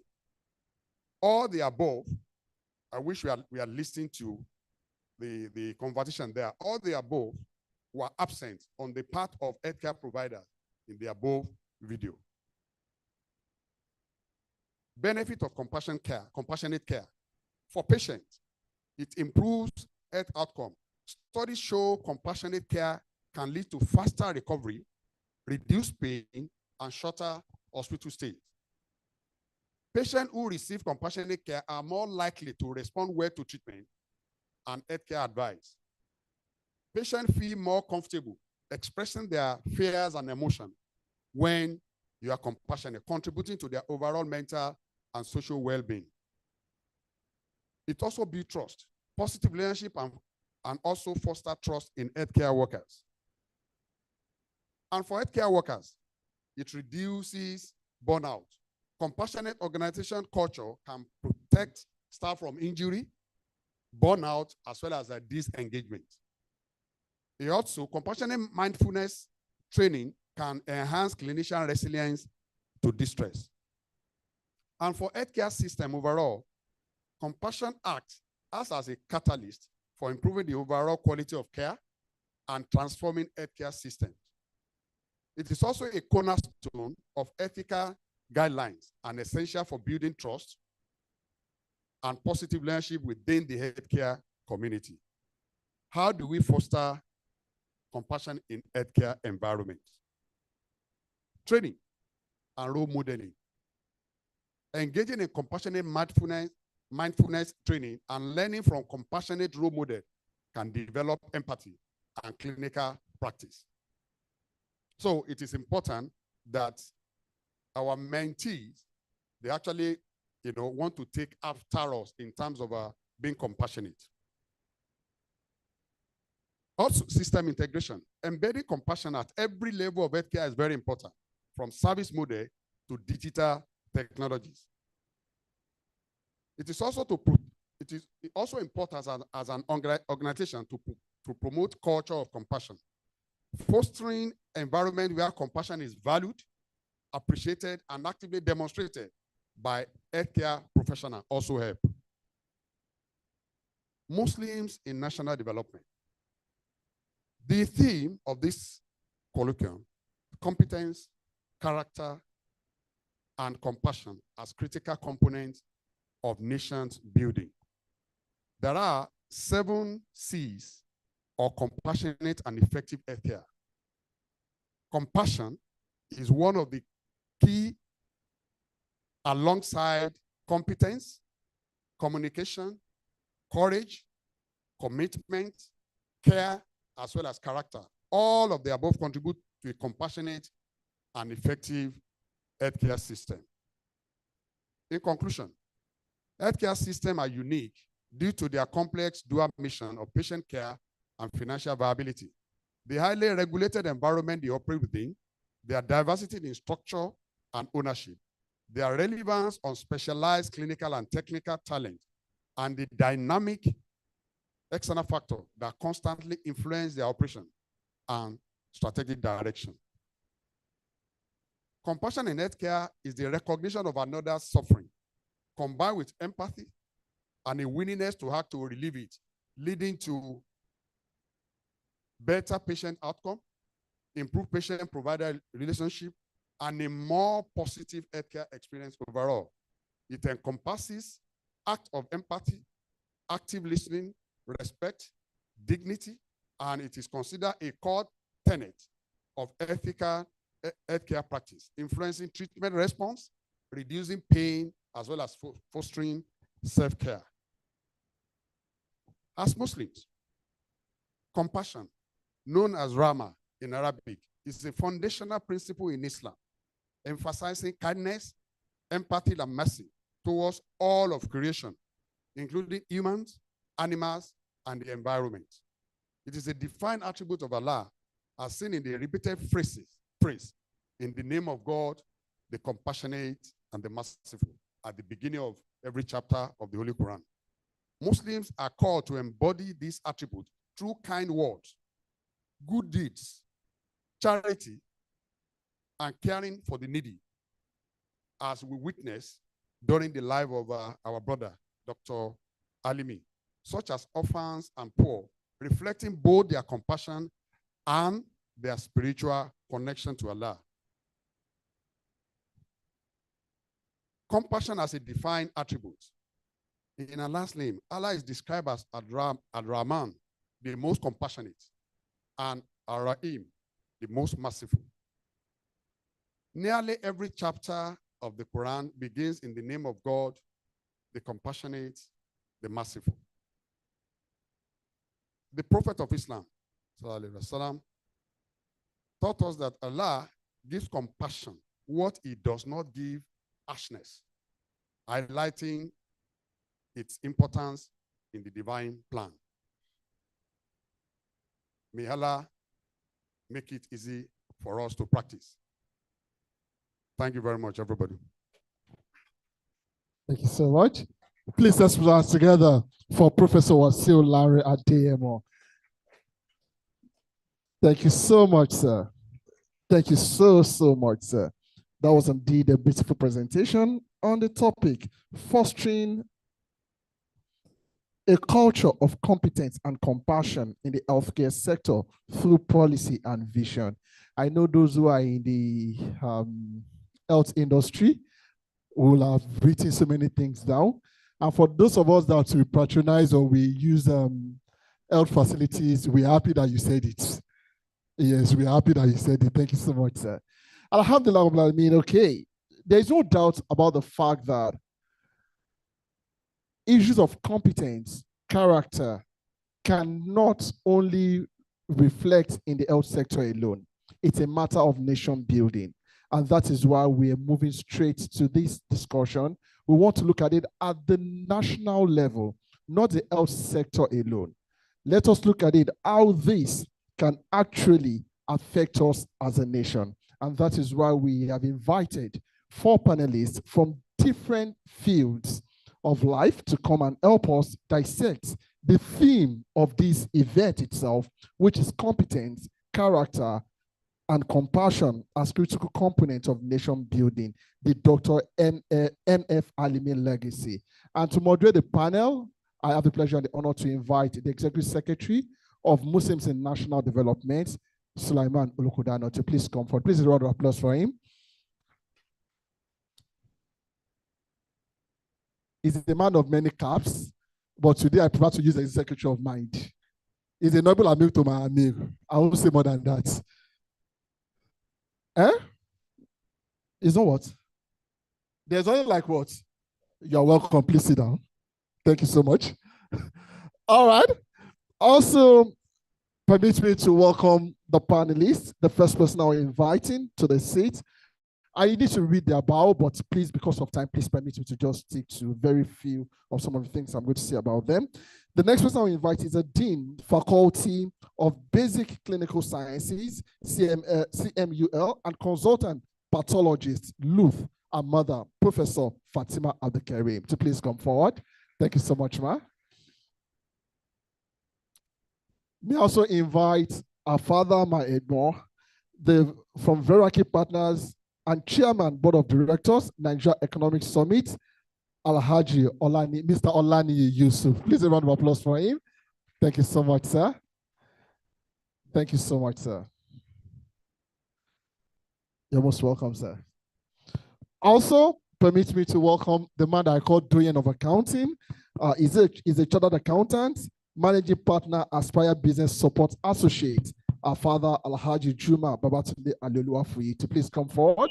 Thank you so much, sir. And finally, I have my brother, who is also a very proud student of Dr. M.F. Alimi. Doctor, I guess I'm right to say that. Aha. Join me as a welcome. A consultant orthopedic oncologist, National Orthopedic Hospital, Lagos, Dr. Sheyi Ido. Where is he? Okay, thank you. Thank you so much. So I'll hand over the microphone to, okay, you have one already, to the moderator who is going to moderate the session. Over to you, Mr. Sulaiman Olukodano. Good morning, everybody. It's still morning, yes.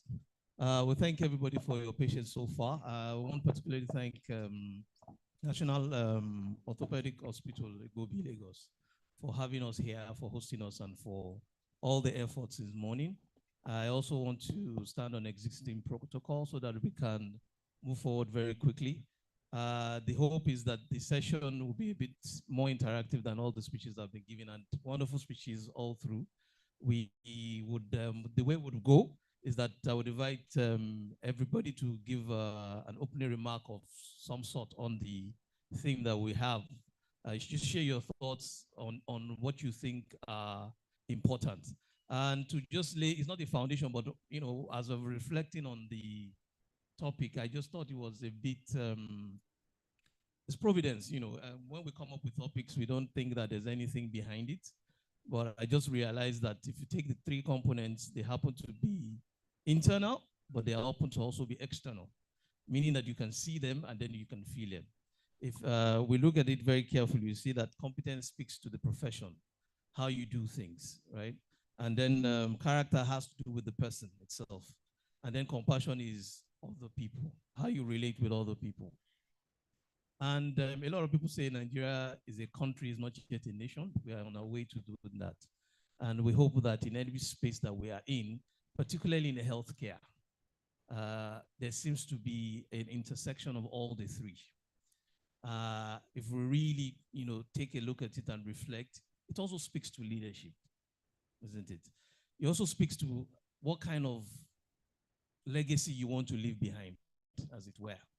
And we've spoken about legacy earlier on. It is three components that has to do with how effective, how efficient, and how impactful the work we do, particularly in the healthcare space, that we profess that we do. I understand we have some of us have slides to dish out. Do we have any slides? Okay, so you do. Okay, do we take you first, sir? Okay, so we'll take you first, and then I think, do you have who is going to run your slides for you? So yeah, all right. Whatever, whichever suits you. With the permission of chairman and the house, stand, sit, whichever one, so long as we can hear you, sir. Please go ahead. Dr. Sheido. Thank you very much. All protocol observed.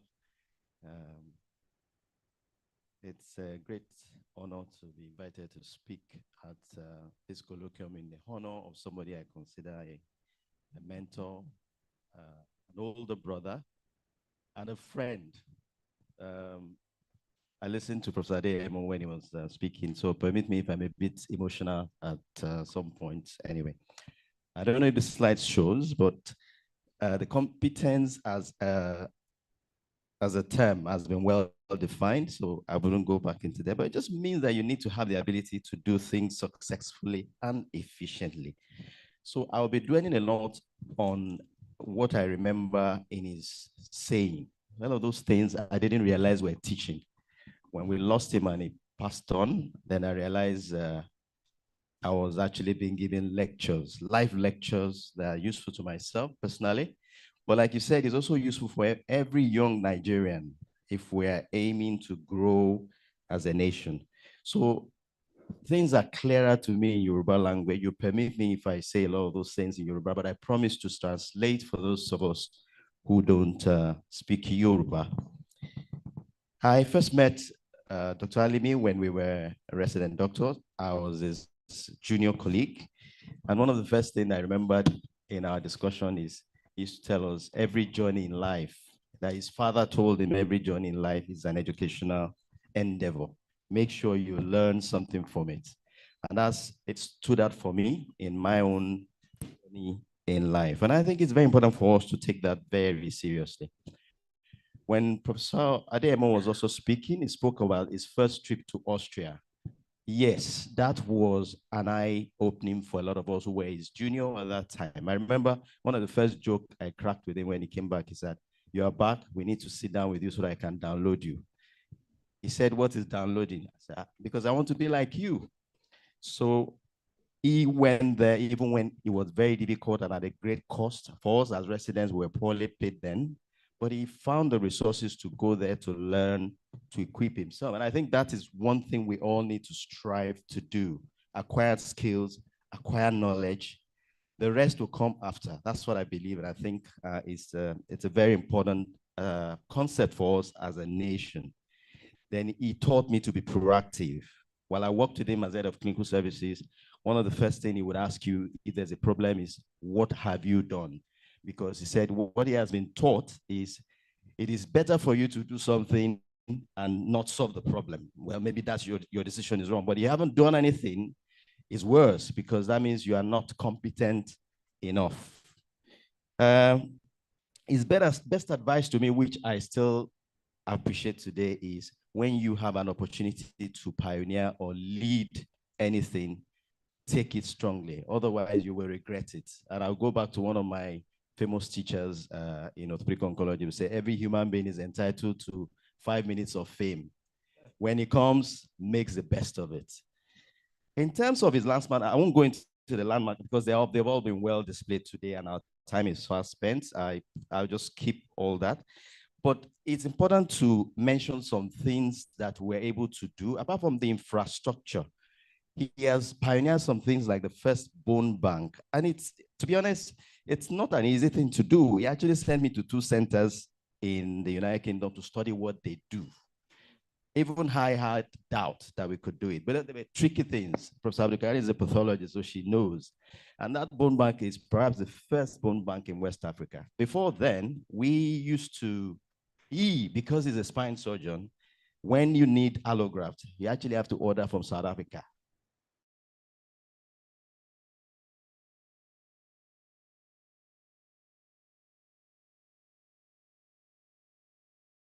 It's an ongoing thing that a lot of orthopedic surgeons in Nigeria are very proud of. And even when he passed, thank you very much. And even when he passed on, we started getting publications that we submitted previously, because of course that generated opportunity to write about our experience. I've just got, I think about a month ago, there are 2 publications that have been accepted so far. There are a few other ones that we submitted that we're still working on. And I was so proud to send it to Madam Dr. Mrs. Alimi that, look, his legacy lives on. Just seated with one of my colleagues, the respected plastic surgeon, and he said, the challenge in life is not how long you live, but how well. So I would say that is the consolation for his family as it is. Character has been well defined. I won't go back into the details. I have some pictures of him. One of the pictures is a picture of him and our father and teacher, Professor Adebule. I'll call him Professor Adebule because you don't need a professorial chair to be called a professor. And Dr. Yunusa, I don't know if you guys were here. In terms of compassion, he was a kind man. Not just to people, a lot of the, to me personally, he's somebody you can discuss almost anything with, and he's a wise man. He would give you the right advice from various perspectives and leave you to make your own decision so that you can take responsibility. I'll use some of the first saying that he says that epitomizes his compassion. It's, whenever anything is too difficult, he says, let's go and sleep. What that means in Yoruba is life is not too difficult. Let's go and sleep, and there will be a solution tomorrow. He also used to say, power is a loan. I didn't understand that concept for a long time. He said, look at our predecessors. They handed the baton to me. I would have to hand the baton to somebody else. What that means is that do your best and give the baton to someone else. Life will judge. Then the most important thing I've learned in the last, so that's the 28th of March. And for me, it's been very emotional. But I just started, I've never understood the concept of mortality salience. So I went to Google it again, not even from a religious perspective. And he says is that what it means is the loss of someone then reminds you of your own death is imminent. And one of our respected, I think it's the representative of the deputy governor this morning, has said the same thing, that look, he's not afraid of death. Yeah, it's a difficult thing to say, but that's the reality. We all owe that debt. We don't know when it's going to come. I think the lesson is to embody these three concepts that you have, and it's a rightly chosen concept. Thank you very much. Thanks for the opportunity. Thank you so much, sir. Again, we would get thoughts from all of you, and then hopefully we'll ask a few questions, and we'll throw it open also to those of us here. So please take notes, and we'll be taking your questions later. Sir, your thoughts on these three things? Say again, sir. Okay, so I was thinking, medical perspective, medical person as well. So maybe we'll get one medical, one private, and then we can take it from there. But if you pass the mic, it's fine. So, yeah, Prof, please go ahead. All right. Hello? Okay. Thank you very much. The topic, I was a bit emotional earlier on, but I've gathered my strength back. Dr. Alimi, to me, I got to know, I met Dr. Alimi. By the way, Professor Adebule was the one that employed me here about 25 years ago as a part-time pathologist, because they didn't have a full-time histopathologist, and I've been here since then. So I met Dr. Alimi in the early 20, and by the time he finished as a resident doctor in 2005. And since then, I have been his patient several times. Then, of course, as a senior, colleague in the profession. And for every surgeon, you always need a pathologist, okay? And then he has also been, I'm a grateful, person, because he has been doctor to almost every member of my family, my friends, just the same thing that the son said about him. All you need to do is just send that person to Alimi, and it will be there. And I've also not found a replacement for Alimi. Just as Mustapha does, so does Alima does. And, talk about the competence. Let me not digress now. It's been said, because I remember when he finished, he traveled, and then from one trainee to the other, from, Belgium to the UK to US. When he now became, and I was one of the people that he told when he wanted to apply to be medical director, and I said, oh, go for it, you got what it takes. So he trained himself. So talking about compassion, he did not wait. And that's what most of us do, these days, that you keep complaining, government has not sent us for training. You'll be waiting until you get, that training opportunity. He spent his money. He spent his time to train himself.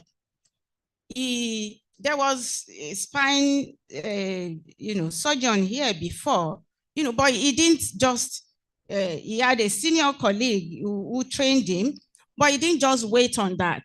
He went ahead, he wanted more. He is someone that has passion for excellence, and he knows that he cannot give that excellent service to his patients if he does not acquire the knowledge, the skill for him to be efficient. So he went all the way to do all of that. And he did not, unlike many of us, medical people, we do not have management or administrative acumen because we believe that, oh, because we're doctors, we know everything, but no, you've got to also learn, So he did not just went ahead to learn about his specialty, he also went for management training, which by the time, I'm sure all the time he was doing all of this. And I remember when Iman organized a reception for him when he got this appointment. And I said, when the CV was read, I said, Alimi, were you really preparing? Did you prepare for all of this? Because it's like somebody who knew the journey he was going to take, and then he went ahead to prepare for all of it. So he brought excellence into the specialty. He promoted that spine specialty in this hospital, and everyone wanted to be in Igbobi whenever you have anything related to this specialty. And he did not just promoted his specialty when he started. We are all living witnesses to all the things in the brochure, all the subspecialties, and he brought back all the junior ones that have gone out. He brought many of them back, to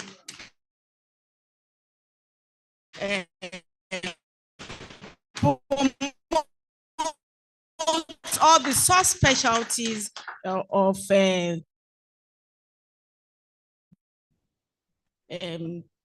and then knew that he needed infrastructure. So he went that he had, his circle of influence around. He used all of that, to advocate for everyone's eye to be on Igbobi, and he got all the help that he needed. So he used his competence to do all of that. He built people and, build infrastructure. So competence for Dr. Alimi was not a badge of personal prestige.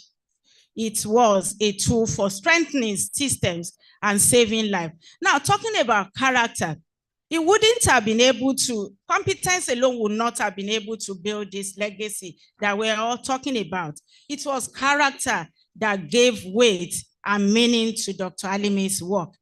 Skill without integrity is dangerous.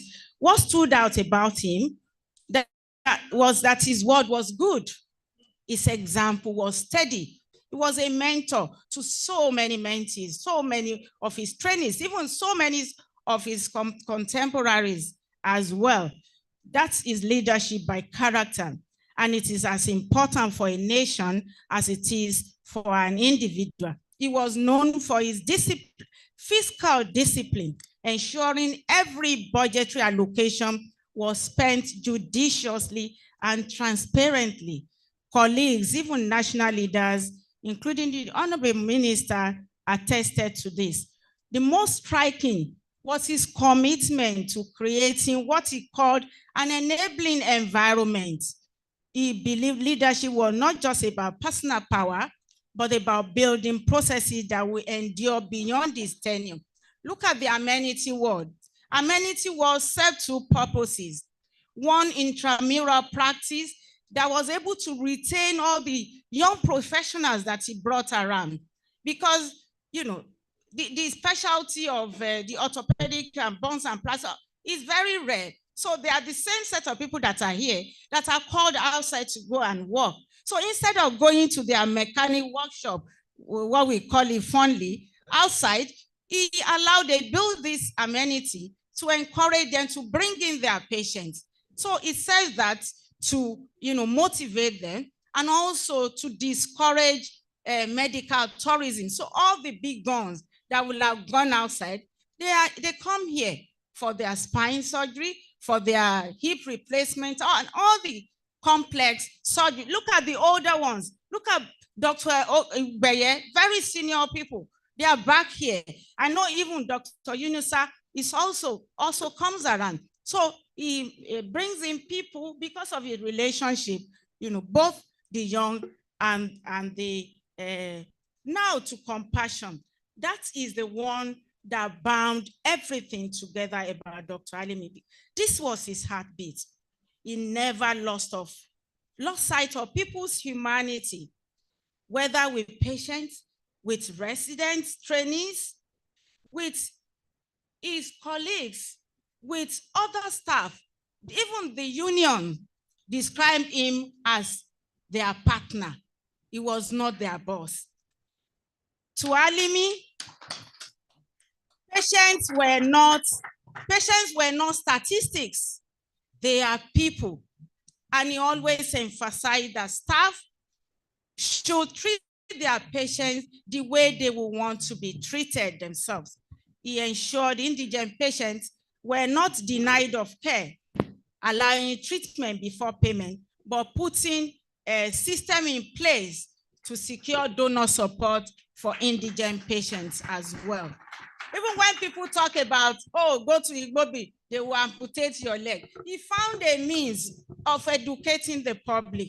He spoke candidly about it, a difficult decision that surgeons will have to make, and clarify that out of over 8,000 cases that they receive, just a tiny fraction is what they usually, that gets into amputation. When they do, is for life saving, not just because they are incompetent. So I will conclude that Mustapha's professional life demonstrates competence that sharpens our capacity, character strengthens credibility, and compassion sustains our humanity. His life reminds us that nation building is not an abstract idea.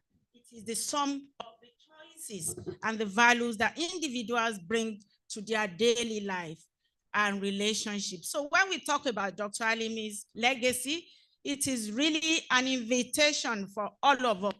If we strive for excellence, we live with integrity and show kindness in our own small spaces, then we are also building the nation that he dreamed of. As we honor him, let us not only celebrate his legacy, but also emulate it. Let us commit ourselves to a vision of a health system and a nation that is anchored on competence, on character, and compassion. Thank you so much, man. A round of applause for thank you so much, Prof. Dr. Alimi obviously loved Nigeria because he keeps coming back home despite all the things, and then he also infects you with that. Respected father, you can take the mic now. Thank you. Alhamdulillah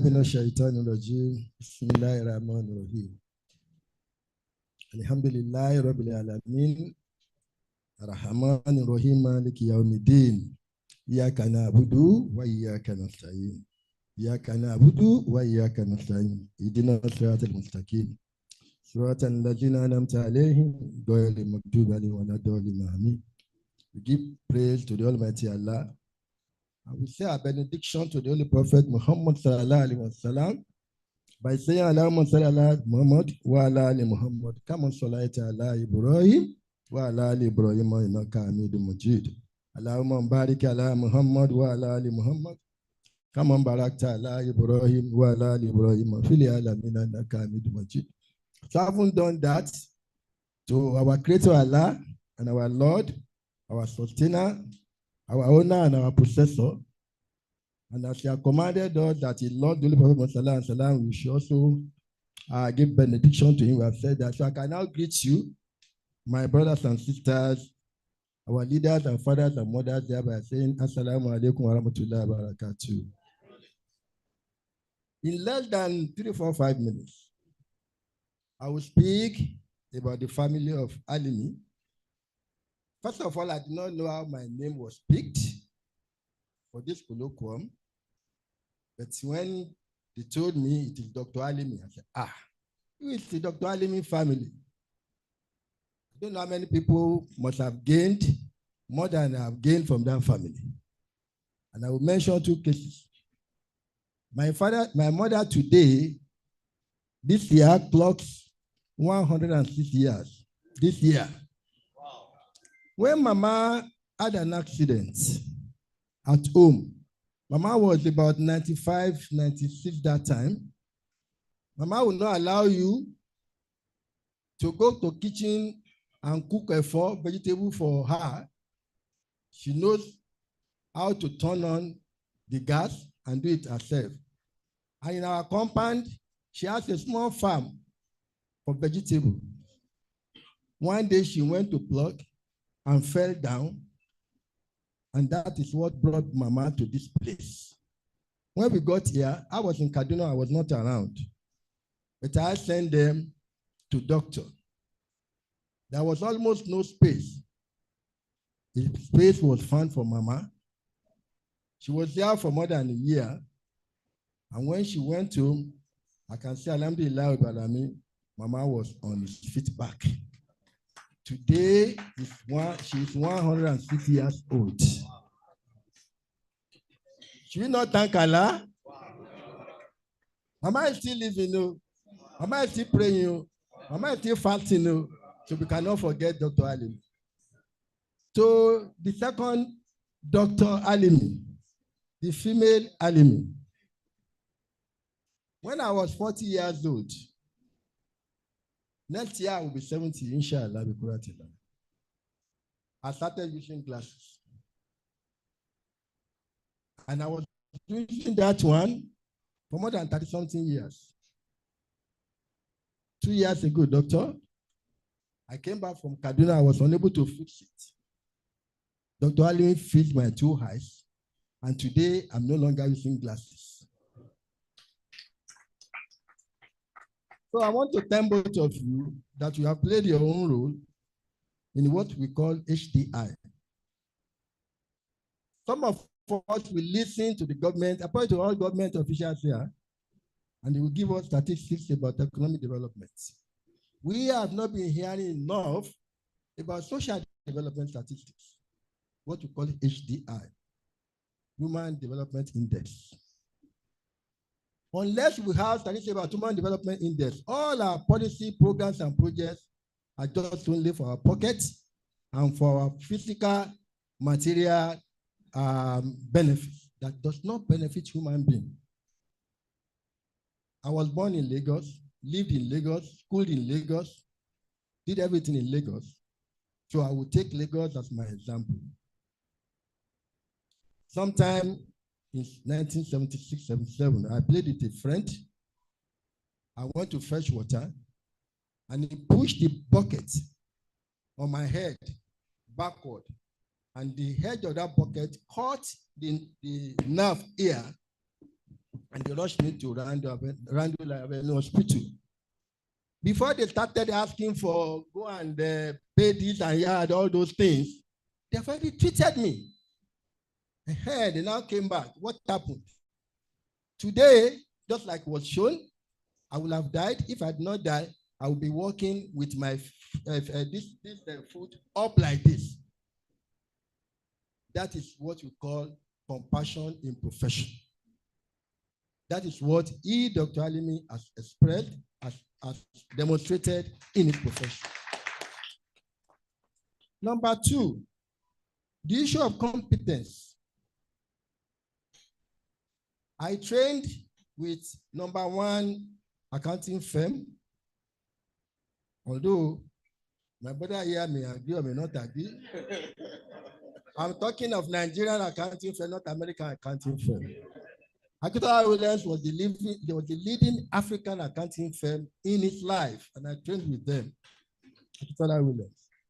And one of the things they taught us is that in this profession, you are going to get knowledge, skill, every competencies you need to perform the accountancy service we shall give you. Money, you will not be rich, but you'll be comfortable. Akitola Williams, when he was leaving the firm in 1983, June, I was just coming in or just spent 1 year. We did the send-off for him at Bristol Hotel in Lagos on the Balogun Abi. That's some of the legacies we lost in Lagos. Peaceful Hotel was one of the best hotels in Nigeria. Today, àwọn tó ń ta bàtà, tó ń ta. The last time I went there, I don't think it's still operating. Operating care. So he told all this, and I held on to that principle. And that's where character comes in. That principle that life is not about money, money, money. You are working. And today, alhamdulillah, we thank Allah, we work with that principle. We are not rich. And I'm not rich at all by all standards, but alhamdulillah, I'm very comfortable in life. And I think that's one of the things we should really inculcate into our children. You ask them to come and work, the first somebody who has no experience at all, we will tell you how much, if you can give me 1.2 million. So we have to go back to competency building. We've lost a lot of this, so much, in all professions, in medicine, in accountancy, and unless we have this, nation building will go down. There used to be a time, this nation was developed on national development planning system. We dropped it for annual budgeting. You cannot budget before you plan. Today we budget before we plan. And that's where the whole thing is coming down. We have really come down. Let me tell you, this nation was not like this in the 70s, 80s, and 90s at all. From Anthony to Papa Port, this same Anthony here to Papa Port, it was industrialized. So many companies are there. All those boating, textile industry, they are all gone today. Obakran is gone. Apapa itself is gone. Creek Road is gone. So, but where did they go? We have not sat down and said, why did they go? And it's like that. Kaduna, where I worked last, 7 years in Kaduna Pojo, that's a pan, Pojo Automobile Nigeria Limited, for 7 years to go and revive it. They were owing Central Bank, the bank, about 7 banks, almost about something billion, and was on the team to revive it. Why should we revive Pojo? Why? Why should we revive Von of Nigeria? Why should we revive Steya? Why should we revive Anamco, Mercedes? Why? For goodness sake, why? These are things, these are organizations that were serving the whole of West Africa. We are producing not only for Nigerian market, for all these and they are all gone. We don't have all those things are gone. And it's only because of our character, of our competencies. Engineers who are going out. The universities are not producing sufficient to keep these businesses going. So please, we need to go back. Let's take him as a model of the 3 C's. Competency must be there. So by pass in it. How can somebody score 120 on the university? It's not for everybody. In my days, go back by 50%. Oh my God, okay, only non trial. I will pass. Today, 14 pass, 13 pass. We have to go. Let's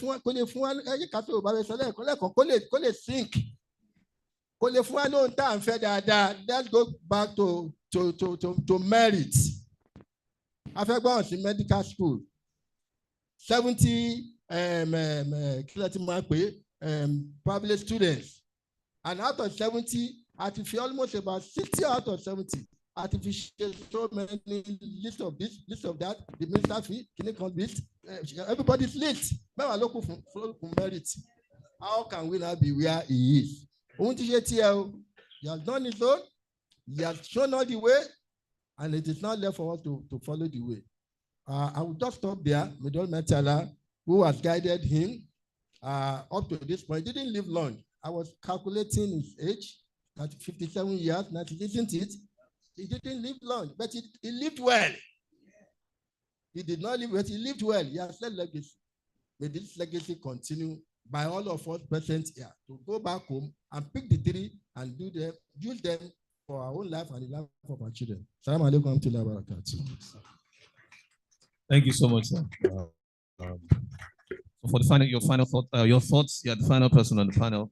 Then we'll take a few round of questions based on what we have said, and then throw it open to the audience as well. Thank our father so much. May Mama continue to live, more years. It's amazing that she's 106. Wow. May God give us long life in good health, and good spirits as well. I mean, it's a gift. Yes. And I pray may Allah give each of us such gift. I mean, so thank you for the opportunity and thank you for the invitation. Interestingly, I have never been to, this is my first time of entering Igbobi, really. Yeah. Interestingly, yeah, my first time of entering the complex, but of course I've met Dr. Alimi several times in the field of Dawa. And so I was excited when I was asked to be a part of the panel session today. So Alhaji Alioluafuyi has painted a picture of how difficult nation building is. And in truth, nation building is difficult. And I think my summary is that competence, character, and compassion are necessary, but they are not sufficient for nation building. But we do need those three. We need competent people, we need people of Omoluabi character, and we need folks who are compassionate in terms of nation building. So I have a theory I'm working on, and I say that there are 4 domains of skills that are required. We have the execution, the ability to execute, which is where competence fits. Because if you are not competent in something, then you won't be able to implement it. So the execution component, there's a character component, there is a relationship or relational ability component, and then there's a personal capability. And if I quickly go through it, so in terms of execution, how to get things done, which is perhaps one of the major challenges we have as a nation. We plan and we talk a lot, but we do so little. And so to be able to execute and get things done, first, you need competency, clearly. Second, you need capacity. Those who have the capacity for difficult work, for hard work. They also then need to be committed. Commitment is what makes you stick at it until you solve the problem. And that leads to consistency, right? So you need leaders who are consistent in what they do. Not that they are cold today and then they are warm tomorrow. And then you need the ability to communicate.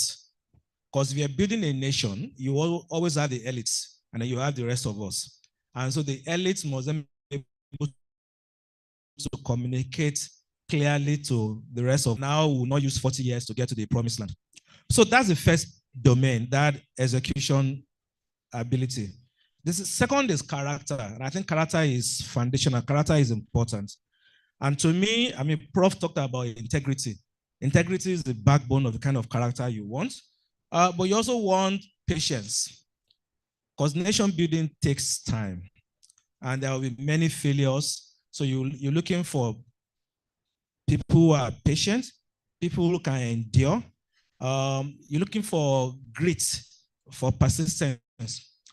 But beyond that, as part of character, you're looking for people who have courage. The courage to take tough decisions. And sometimes the courage to be alone. Because as a leader, you see more than what others don't see. And certainly you have more information than others have. And you do need the courage to be able to take the tough decisions.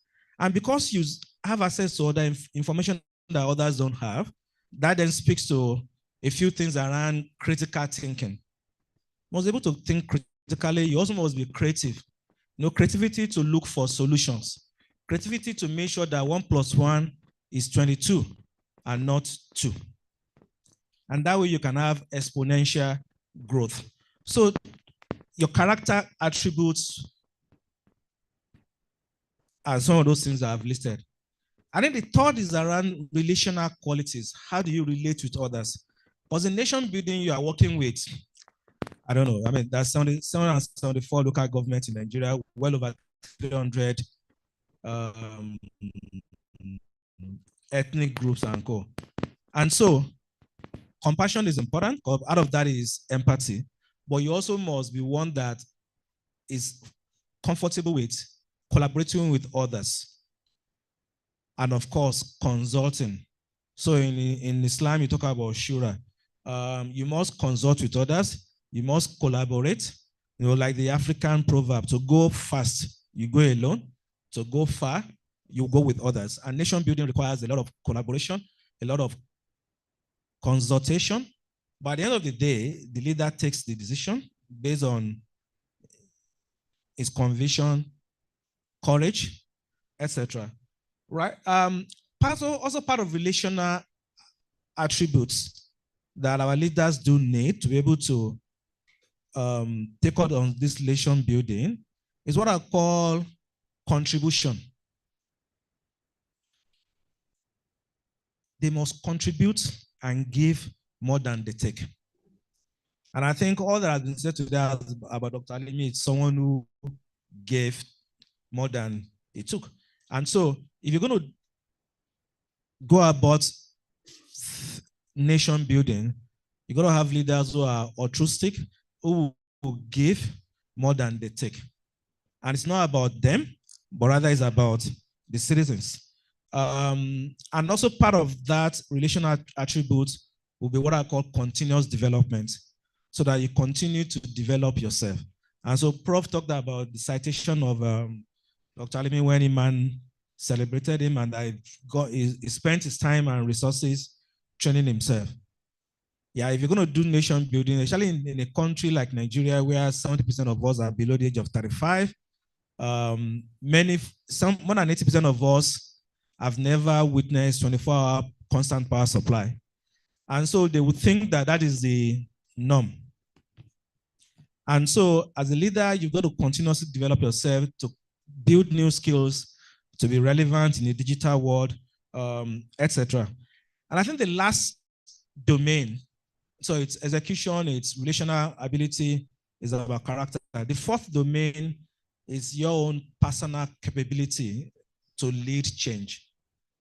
Because if we're going to build a nation, we need leaders to help us build the nation, to guide us. And the first thing is really the clarity of vision. You must be clear what is the end goal. You must be clear as to what's the ultimate destination. You know, we can decide we want to go to Ibadan. And the trip to Ibadan can be through Lagos, Mowe, if Redeem and Nasfat have not blocked the road. But if they have, you can take Ekpe, you can take Ota, you can take Ikorodu, you can take Ijebu. There are many ways. But because you are clear that the vision is want to get to Ibadan for so time, the route you take is a matter of tactics, a matter of strategy. So clarity of vision is important, but also very important is credibility. Our leaders who want to lead us to build this nation must be people of high repute, must be people who are credible. And credibility means you do what you say what you will do. You walk your talk.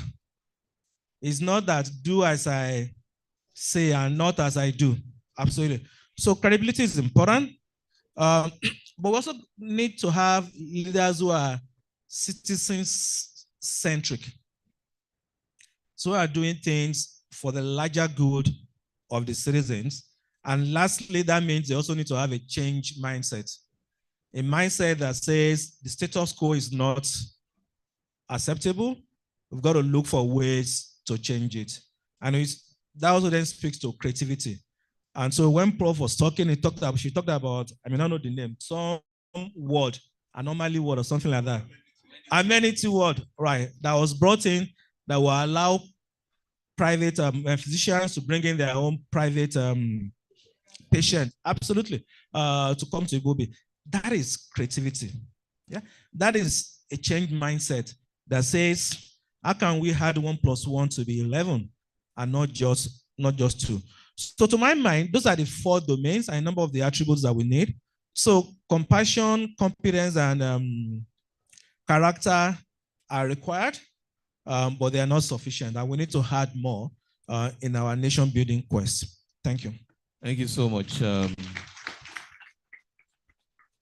before I have a few questions, but I'll just start with Dr.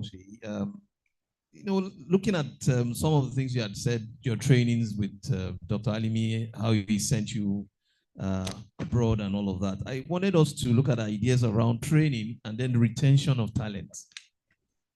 How do you train people and then still, hopefully, like Dr. Alimi would always want to come back home to, you know, share that knowledge or to share that competence and to also pull other people to make sure that things are okay within the space that is operating in. How do we, you know, just look at ideas around training, and you've spent so much time, money, and all of that on these people, but then there's a retention problem. Why? Because maybe certain things are lacking here. I just want to pick your brain on that, what your thoughts are on that. Thank you for the question. First and foremost, you know, what the last speaker just emphasized is to have an environment that's trust. There's no, but if young people like myself see a need that it appears to form exactly what you want to do.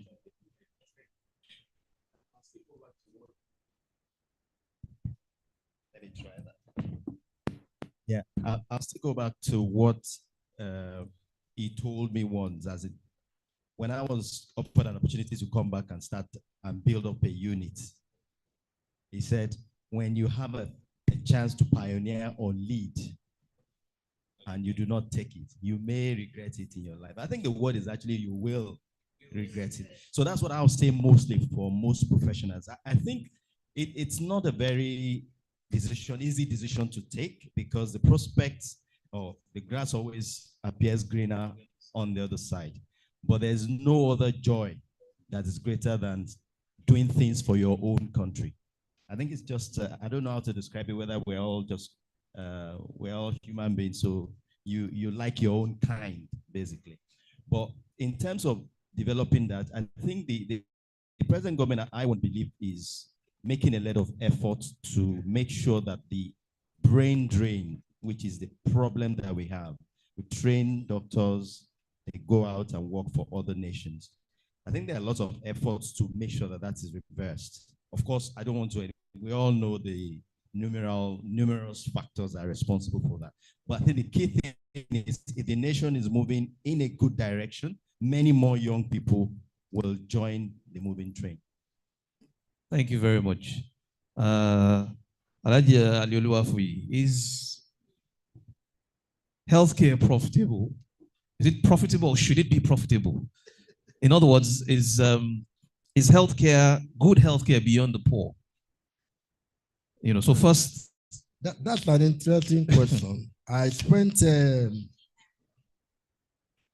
think I must have spent in total, 1996 to today, I should have spent in total 20-something years in the health sector, because I'm still there with Professor Abikarim pulling me to the diagnostic field to be on the board of directors. And I spent 10 years with Glaxo-Wellcome, 5 years with Evans Medical. Then today, I don't know how many years I spent with TSL. Therefore, the answer to your question would be 2. And I was the finance director of all these companies. So the first thing is that healthcare, to me as a finance director, must be profitable. Because that's the bottom line. That's the bottom line. Right. But that's why I have been employed and retained. However, looking back, I used to make a joke. One of our best selling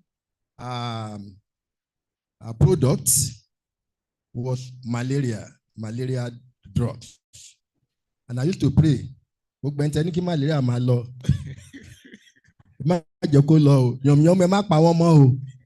because mosquito is giving us a lot of So mosquito money, is your market. Yes. That is on the lighter side. It must be profitable. At the same time, it must be human, social. Social in the sense that at the end of the day, all your profits will still come back to human being. If we make profit in order to sustain the business, we have to return it back to the people. There's no point going to buy like it's happening now, you buy a medicine and the potency level, you are not even sure. Something that you are supposed to use only 10 mg of this tablet, and then the doctor recommended only 2 for you. The thing did not work. Now making it 5 and 10. That you are making profit from the pains of your patients or the people, and that should not be at all. If you make profit, you must make profit. You must make the profit ethically. It must not be a profit like the apology to the people in property management these days, all these property agents and things like that, where the landlord will be collecting 500 and the agent will be taking 1 million. No, it must be ethical. Make little profit to keep the capital going, to keep the staff going, to keep equipment going. Because if we don't have sufficient capital, and that's what has ruined many of our healthcare centers today, including even the private ones. They are not looking at healthcare as a social service and also as a business. You have to have these two sides. Any business that loses its liquidity, its financial, will die.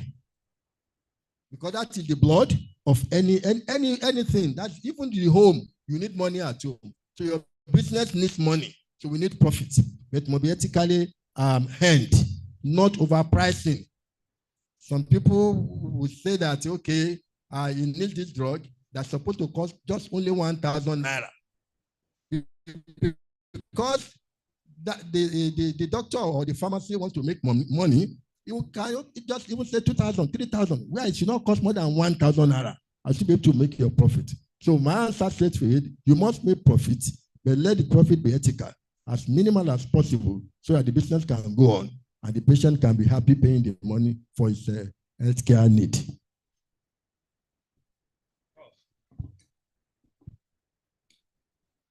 Prof, I just wanted to know,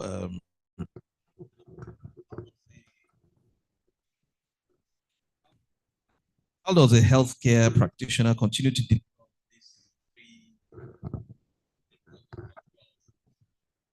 that's competence, character, and then on these three, looking at the scarce resources and tools that doctors have to work with, or healthcare practitioners have to, whether it is diagnostics, whether it's the available, medicine for them to, whether it's time, whether it's the payment, whether it's the accommodation they are looking for that they don't get, conditions of service are really meager in the health sector. But how do you rise above that and continue to deliver based on your competence and then exhibit the character and compassion that is needed for the job? In short, how do you do what you do and smile home and be, okay?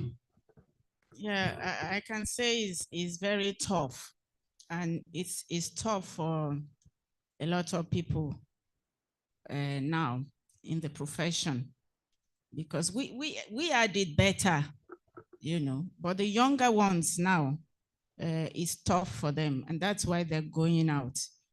At least we don't have to pay school fees, whatever you earn is just to sustain you and all of that.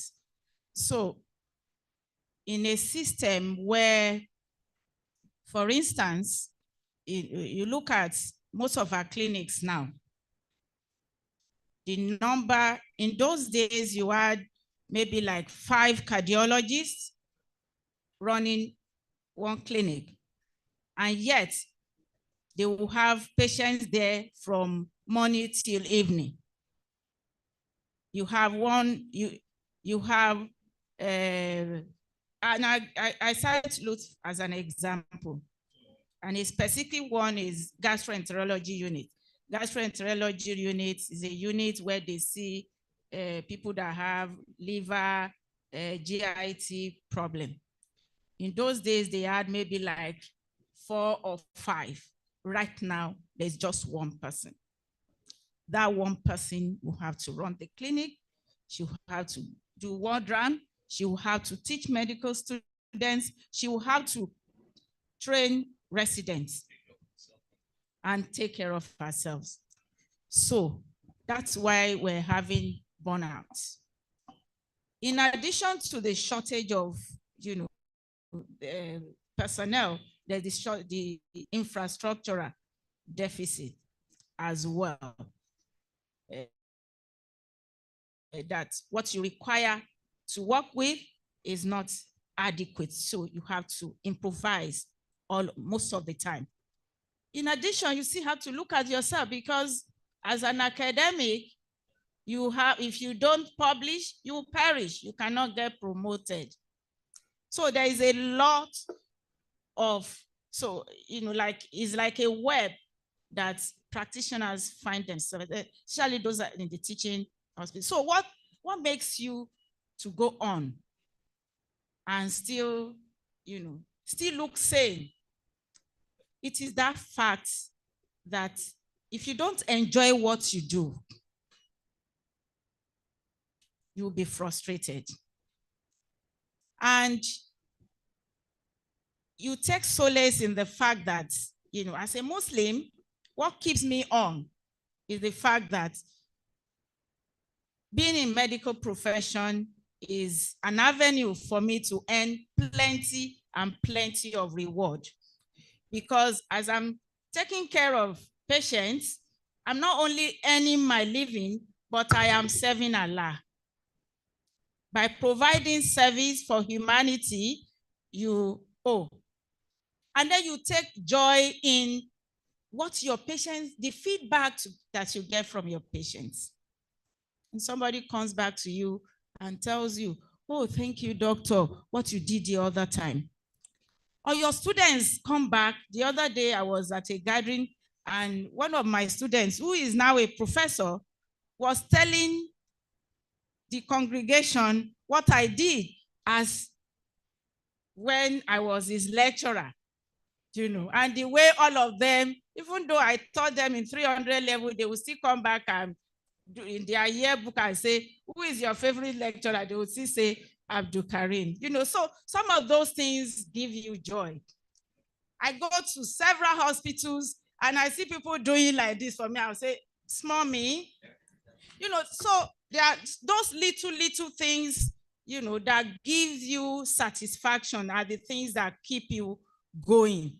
But if it is about, the entire thing, the entire scenario that we have now, a lot of people will be frustrated. And that's why the younger people get frustrated, because they don't see any future again.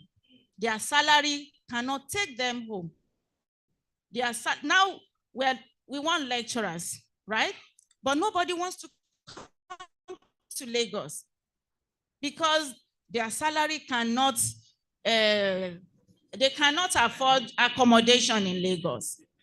Someone just got employed recently in Lut and came to me, Professor Abdul, they say you are going to help me. I say, accommodation? How? Where? Have you looked around? So there are a lot of it. But then, wherever we find ourselves, I believe that, creativity, like my brother said, there are still some things that one can do in our own little spaces, that we can make some little changes that will make it easy for us to practice and also continue to make positive impact in our society. Thank you very much, Prof. Just to not be the only one speaking from this side, but also take questions from the audience. If you have any questions, you can signify and then ask it. Or you can write it down, but would prefer that you just indicate so that they can bring the mic to you and then you can ask your question. Chairman. Okay. Yeah, please, moderator. Mr. Ni Yusuf, talked about 4 planks or prongs or 4. And since we are talking of nation building, apart from innovation, which I think we have pathways to develop innovation in Nigeria today in terms of subjects they are doing in school and so on. The other critical, the other 3, what are we doing as a nation to develop those 3 prongs that you mentioned? Because you see, when you talk about it and we are looking at nation building, we are looking futuristically and we see where we are today. Are we doing things? Are we on a path that will advance us in those directions? I'm not sure. I keep thinking as you are talking, because if you don't go on that path, we can't get there. So is there anything in terms of character, in terms of anything that we're doing today that is preparing the youths or us towards that journey? The other point I just wanted to make, please, if you don't mind, is that from my own little experience, and that's talking now to healthcare and medical practice. As of today, my conviction is that you cannot be a rich man from the practice of medicine. It's impossible. There is no way in Nigeria that you can be a rich man from practice of medicine. You will be comfortable, all things being equal, but you have to do something else if you want to be a rich man. Just get that.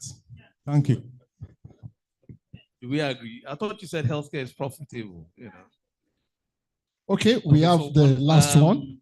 No, let us take it so that we will answer everything together. Okay, all right.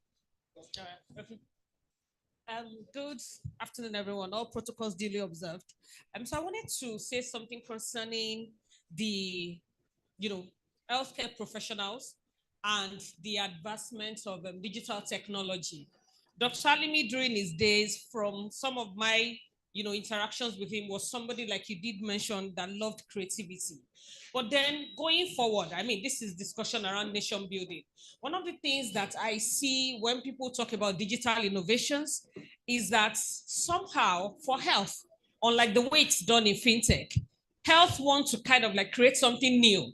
And so you have pockets and isolation of different, startups and health techs, unlike for the financial technology where they leverage on existing, resources. I'm doing my PhD on digital surveillance as we speak. And one of the things I keep saying is, until we in health continue to look at the assets that we have currently and what we can innovate and build upon, just the same way it's done in fintech, then we may not be able to go as far as we want. So I just wanted, Brani, Alaji, to use the experiences to kind of like discuss, on some of these areas. Thank you. Okay, I'm told we can't take any more questions from the audience, but we'll give Brother Yusuf to respond to. So thank you, Chairman. Your observations are apt. I think we're doing bits and pieces around leadership, around character, but we've got to be more intentional. Leaders are born, but leaders are also made. And in my view, you will need both, actually. You can be born a leader and you end up being an idiot. You can be born an idiot and you are groomed to become a great leader. And I think you need both. 10, 15 years ago, we started this move for entrepreneurship. And every corner you will have a school of entrepreneurship, some programs. We've got to do something similar around leadership development. In the civil service, you have Kuru, MNI, but that is not enough. There are a few programs now at LBS and a few schools, but I think we've got to be a bit just more intentional, knowing that leaders are also developed. And it will take a long process to develop and find leaders who can do the right things. Part of our challenge is, if you think back to our independence era, 1960s and co, our leaders were in their 30s. The Awolowos of this world, the Tafawa of this world, the M.T. Mbus of this world. They're in their 30s. But today, our leaders are not in their 30s. And enough said on that. So in terms of, and thank you, my sister, in terms of health tech, collaboration is important. And part of the relational attributes for nation building is actually collaboration, is consulting. And I think what the fintech benefited from is that some 22 years ago, a few banks came together and laid the foundation, which was starting InterSwitch, starting NAPES, starting value card. And so those foundational infrastructure had been laid 22 years ago, and which is what fintechs are now leveraging. Now that seems not to exist in the health sector. And I guess we first need to create that foundational infrastructure linkages on top of which health techs can now build. But for those who understand what it would take to be successful, they will go about doing it the right way. Unfortunately, many of us don't have that long-term persistence ability. We just want quick action, and quick startups are dying, and many we also collapse. So you are right. I think this is a call for health techs to learn from other sectors, to collaborate, to create the basic infrastructure, and to do what you call co-opetition. You can collaborate and you also can compete. You collaborate to create the background and foundational infrastructure, and then you compete on services. Because the foundational infrastructure will be expensive, and rarely will you find one institution that can do that alone. But you can then compete based on product and services. And I think, yeah, you are right. There's a lot we can learn from fintechs. I think that's really for the two questions. Yeah. I want to thank the panelists so much for your time and your sharing your thoughts on this.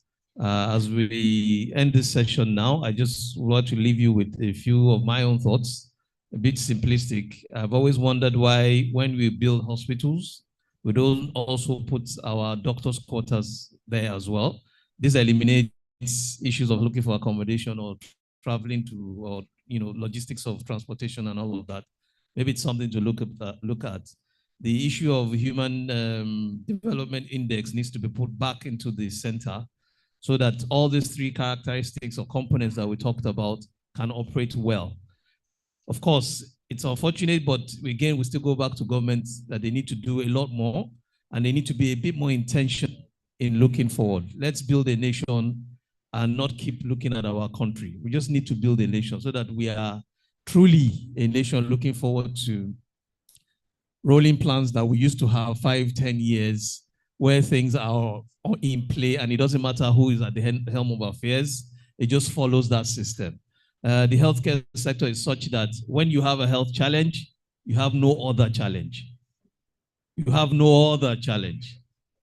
That's what you all focus on. And it's amazing that I don't know what the oldest hospital is in Nigeria, but those are institutions that last and last and last, but we seem not to be doing anything about it. We pray that Almighty God keeps us in his mercies always. I want to thank you for your time. And please, let's keep these three components in mind in all that we do, in remembering the legacy of Dr. Alimi, competence, character, compassion. Know what you are about, do your best, present a picture internally and outward and externally as well that is true, and then be compassionate. If we help one another, we'll go together and we'll get to greater heights. May God continue to bless each and every one of us May our whatever health challenges that we have be very short-lived.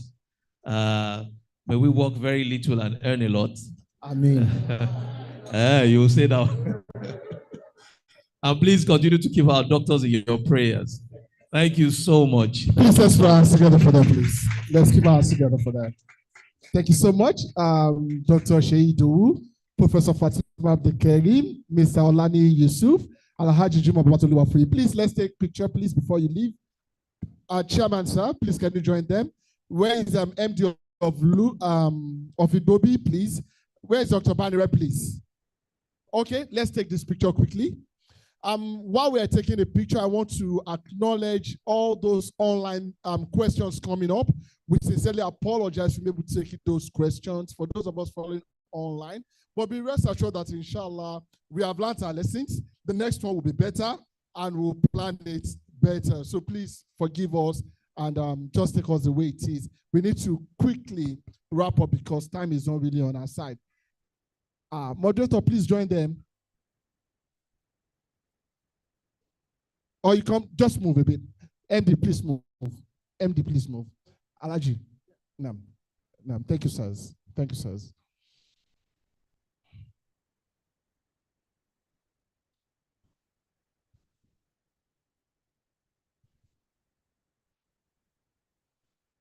All right, thank you so much. Please let's put our hands together for them once again. Thank you so much. One thing I'm excited about today is the fact that one of the things Dr. Alimi stood for was knowledge. And today we have been able to share knowledge and we have been able to improve the body of knowledge in Nigeria and in the world as a whole. So hopefully by next year, it's going to be bigger, it's going to be better by His grace. But I want to quickly say this. For I know it's time for Salatul Zuhr, and we're conscious of that. Please bear with us. By 1:45, max 10 minutes to 2, we're going to wrap up this event. But right now, we need to watch this documentary. Please bring it down. I want us to pay attention to this documentary. Today is the first of its kind colloquium for Dr. M.F. Alimi, and we want to see how people perceive Dr. M.F. Alimi. Are we ready? And after that, we take the goodwill message. Let's have it. This is the most difficult thing for me to do. Mustapha, my brother, I lived my life believing that he will be the one to bury me. To me, Dr. Alimi was more than just an uncle. He was a father, a beacon of wisdom, and an inspiration to all.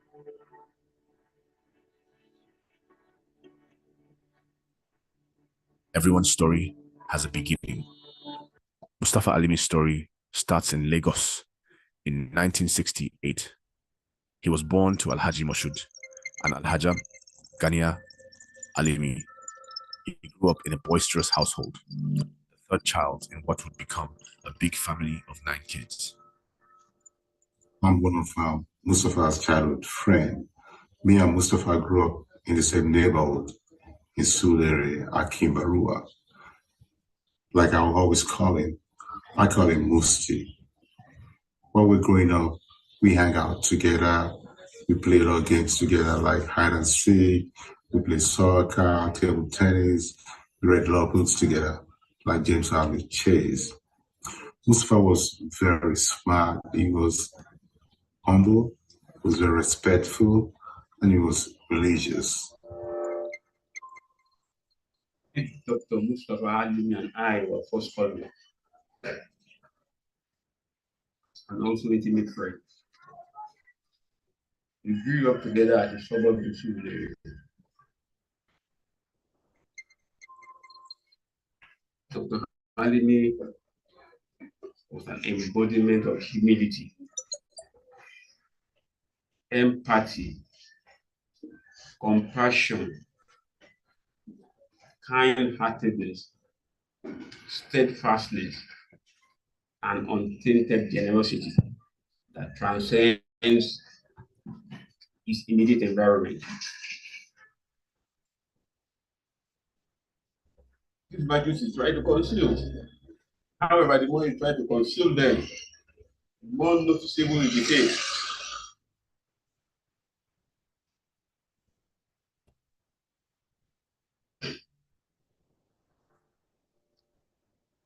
began his education at K. Kotun Memorial School before moving up north to Federal Government College, Kano, where he completed his secondary schooling in 1984. Friend and brother to late Dr. Mustapha Alimi, whom we popularly knew as Oloro. We've known each other since 1979, 45 years ago, when we resumed in Federal Government College, Kano. We later went ahead to ABU Zaria, and friendship only got stronger till his passing in March.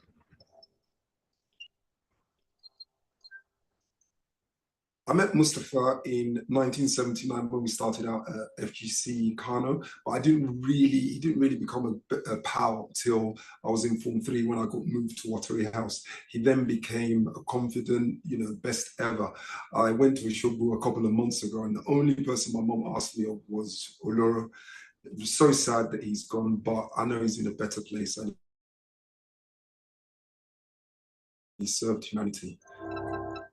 After that, he went on to the College of Advanced Studies in Zaria for his A-levels, setting the foundation for what would come next. His path led him to the prestigious Ahmadu Bello University in Zaria, where he studied medicine. But university gave him more than a degree. It was there he met his wife, Halima. What began as schoolmates navigating the challenges of medical school together soon grew into a love and partnership that became the foundation. My relationship with late Dr. Mustapha Alimi spanned the last 32 years of his life. He was my senior in medical school and he remained a close confidant. His death has left a memory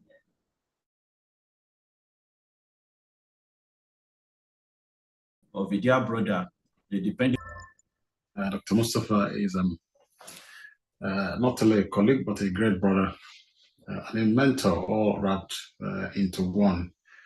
Dr. Mustapha, I must say, is a perfect gentleman, full of knowledge, wisdom, and ready to transmit same to everyone around him. We had a very great time as medical student at Ahmadu Bello University, Zaria. Back in those days when everyday life is full of tension, just look for Musti and then your worry will be instantly transformed into a jolly good time and we'll be laughing and joking. What I think to say is that Dr. Alimi encouraged me to come to Lagos for my housemanship, and he made sure that I got accommodated in his house, living with his family until I got my own accommodation and started my housemanship. Beyond that, he also encouraged me to apply to National Orthopedic Hospital, Ibobi. And alhamdulillah, went through there and, underwent my training over there. Dr. Alimi, I must say, opened the gate for us to attend international courses and conferences and fellowship. Mustapha Alimi graduated with a bachelor's degree in medicine and surgery in 1994. Thereafter, he undertook his medical internship with the National Youth Service Program, which saw him posted to the National Orthopedic Hospital, Ibobi, Lagos. His posting to the ward where he attended to spine-injured patients became pivotal and shaped his decision to delve into the field of orthopedics, and thereafter to subspecialize in spine. I met Dr. Alimi in Louth during my residency training. He also was there during his training, and I was usually the anesthetist he would want to work with, and we had such a wonderful time. And from there, when he became MD Igbobi, I was MD General Hospital Lagos. He called me on one of those occasions to come and set exams, anesthesia exams for the promotion exams in Igbobi. He was such a lovely, loving, lovable person, hardworking, genuine, such a wonderful, bubbly person.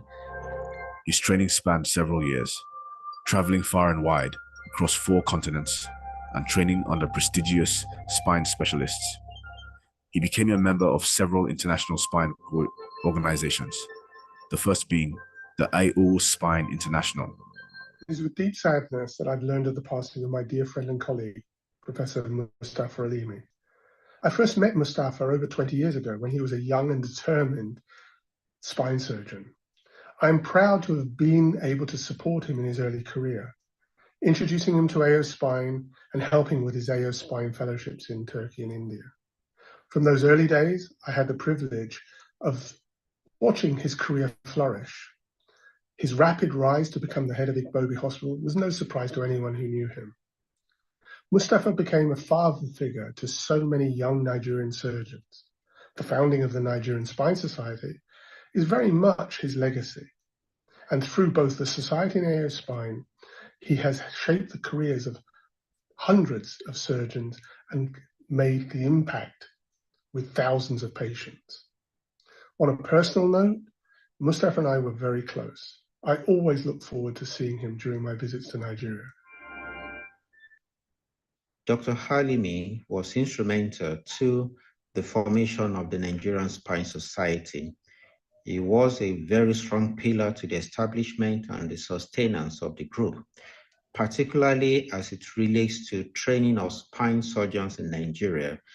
Many cadaveric workshops were held because of his influence and his support. He will be greatly missed. Dr. Mustapha Alimi continued the thirst for more knowledge and skills, constantly improving on his knowledge and practice of spine throughout his lifetime. He was appointed medical director of the National Orthopedic Hospital in 2017 and remained in that position until his death in March 2025. He was someone that I shared my experience, my challenge with at my place of work. And each time he came around, we discussed his passion and vision for his institution, the Igbobi Orthopedic Hospital. It was in the process of ensuring that this vision was brought to fruition that he died. We continue to remember his legacy in that institution. His tenure had great impact on the hospital in terms of energy efficiency, staff welfare, education and training, and infrastructural and human resource development, with a broad range of subspecialized tertiary orthopedic services. However, his positive impact went beyond the hospital. He met, related with, and became friends with people from diverse backgrounds. Because of who he was more than a friend, he was more than a blood brother. He was a true brethren. His presence in my life gave me the true understanding of Islamic brotherhood. He was always there to inspire. He was always there to teach, to impact, and always there to handhold you towards doing what is good. Dr. Alimi was a very pious man, very religious, very sympathetic towards others' challenges, was very empathic. On several occasions, I have had to send several patients to him. Not only would he treat all of them free of charge, at times he will even use his money to procure drugs for them. He was a great surgeon. I recall when I had a frozen shoulder and he gave me the diagnosis and the treatment. And normally in my usual character, I sought second opinion in UK, and exactly what he said and treatment that he recommended was what was endorsed. Dr. Alimi was a great philanthropist. In fact, I reckon I can say without fear of contradiction that he was a man of impeccable character and highly resourceful, a great family man and a communal man. Mustapha Alimi, roughly about 25 years ago, and over time, I found him to be a highly motivated and driven personality. Mustapha lived his life as if he knew it would be short. He was in a hurry to do so much. He combined quality leadership with integrity and taqwa. He was a reliable, trustworthy, and fair-minded person, a responsible and dutiful husband, and a doting father. Dr. Mustapha Faiz Alimi was my very good friend. We shared a lot together. So I can say a few things about him. He was a dutiful son, a loving husband, and a very caring father. He was very, very loyal to his friends. He was a devoted Muslim. Above all, the fear of Allah was always uppermost on his mind. He was a mentor. He was an inspiration to me. Taught me a lot about Islam, our religion. He lived as a true Muslim, and he also guided me in my professional career. So I see him as an inspiration. He had a long track record of charitable works in the community, providing health services through organizations like the Islamic Medical Association of Nigeria and supporting the feeding of people in needy communities, prisons, and other disadvantaged groups. Our executive took over in 2016, and Dr. Mustapha Alimi was the chairman till his death. Dr. Mustapha Falz Alimi used to carry all members of the executive along. He used to call us personally and seek for our own opinion whenever we want to do program or whenever there is any issue concerning Iman Lagos. And at times our own opinion will even prevail. Beyond these formal efforts, he also carried out personal acts of charity quietly, offering help without seeking recognition. His kindness extended even further. He was known to feed not only people, but animals too, right down to the birds, who, till this day, 5 months after his passing, gather daily to feed. Friends remember Dr. Mustapha Alimi with deep admiration. They speak of his wholesome and benevolent nature, a man whose generosity and kindness left a lasting mark on everyone around him. Mustapha Alimi was my very good friend. He was a brother from another parent. He was a true Muslim.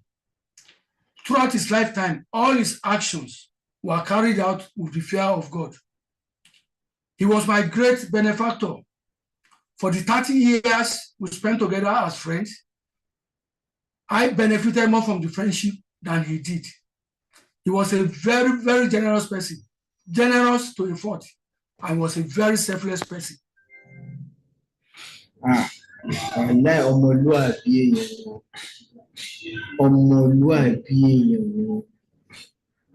thank God for the life he lived. Such an inspirational life. He was a man who, when there's a mission to be accomplished, when there's a task to be done, no matter how intimidating it will be to most, he will get started and call others to join. He's not distracted, he's not delayed waiting for people. He will get started. He lived with so much courage, so much mission. We thank God for the life he lived. Dr. Mustapha Alimi was the quintessential family man, carving out quality time in spite of his busy schedule. He excelled in his many roles as a son, brother, husband, father, cousin, and uncle, leaving behind a legacy of love and presence that his family will always cherish. Mustapha Alimi has 3 adult children, one of whom is a software engineer, and the other 2 final year medical students. I'm grateful to Almighty Allah, Subhanahu wa Ta'ala, that he was able to live a very fruitful and rewarding life. He was able to touch numerous lives. And I take solace in that. Dr. Mustapha is a leader with inborn qualities of leadership. He is concerned about human welfare. He practiced his methodology of leadership the way the Holy Prophet Muhammad sallallahu alaihi wasallam practiced it. In him is a father, in him is a tutor, in him is a servant of Allah, true people, and in him is somebody with honor and respect. He loves creating bases for people to dwell in, and he will make sure that he executes it with all his power and ability. May Allah be pleased with him. No, he was not just an uncle. Dr. Alimi was a leader to many of us, a companion, a boss to me, most especially. in my professional walks of life. A mentor, a guardian. He was hands-on because he was always saying, I'm a shisha lada and you don't have to he's always encouraging towards anything that will make you get barakah from Allah. My hero, my role model, and my big uncle, who we fondly call Abula at home, but outside people know him as Dr. Mustapha Falz. He is an example of humility and humanity. We will all miss you so much. May Allah shine the light of our Jannah to Firdaus in your grave and expand it. Amen. He was a man filled with kindness, generosity, and humility. And though he is no longer with us, I hope that we all have learned a lot from him and we are all able to walk within his path and make him feel proud of what he left behind. My father was an amazing person in every single aspect of his life, but I think as a father to my sisters and I, he was beyond amazing. I think he was exemplary, is the word I want to use. He was someone that we could speak to whenever we wanted. He was someone that was available emotionally, physically. If we called Daddy during a meeting, Daddy, if he could answer the call, he will pick it up and tell us he will call us back. And he always made sure to call back. Daddy did not like us going through my mom. He wanted us to have an open and honest relationship with him.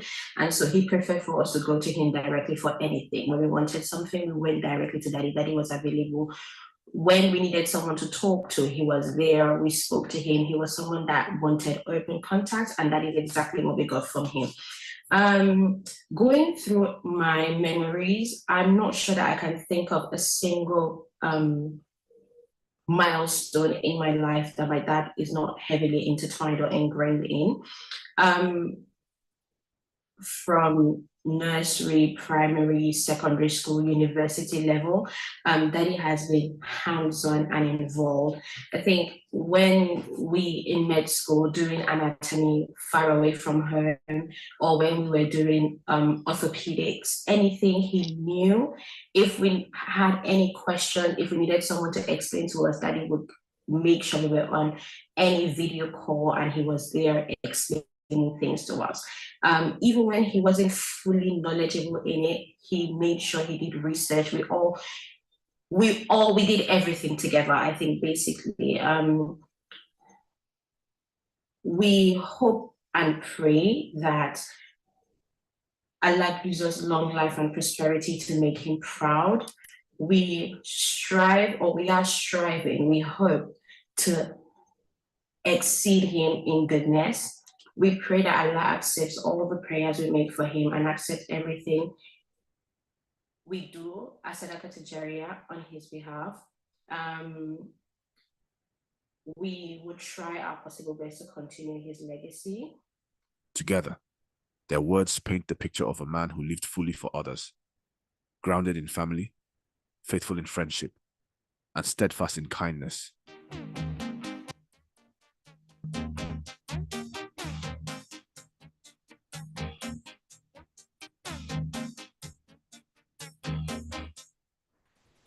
Charismatic, a strategist, resolute, benevolent, an exemplary character, a validator, a giant, transformational, courageous, selfless, noble, awesome, kindness, compassionate, very supportive, inspirational, a beautiful soul, selfless, upright, compassionate, magnanimous, honest, humility, family-oriented, God-fearing, impactful, forward-thinking, kind, humble, self-respect, great leader, generous, a messiah, altruistic, courageous, enigma, responsible, selfless, driven, wonderful, consistent, exceptional, formidable, special friend, highly supportive, wise, awesome, selfless, sacrifice, altruistic, a very forthright man, visionary, generous, humble, brave, welcoming, courageous, simple, ingenious, perseverant,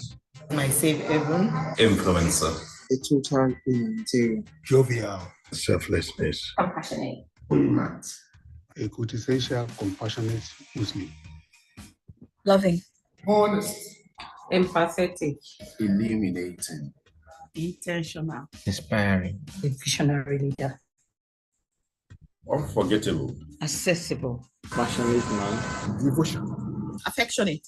Omoluabi, indeed.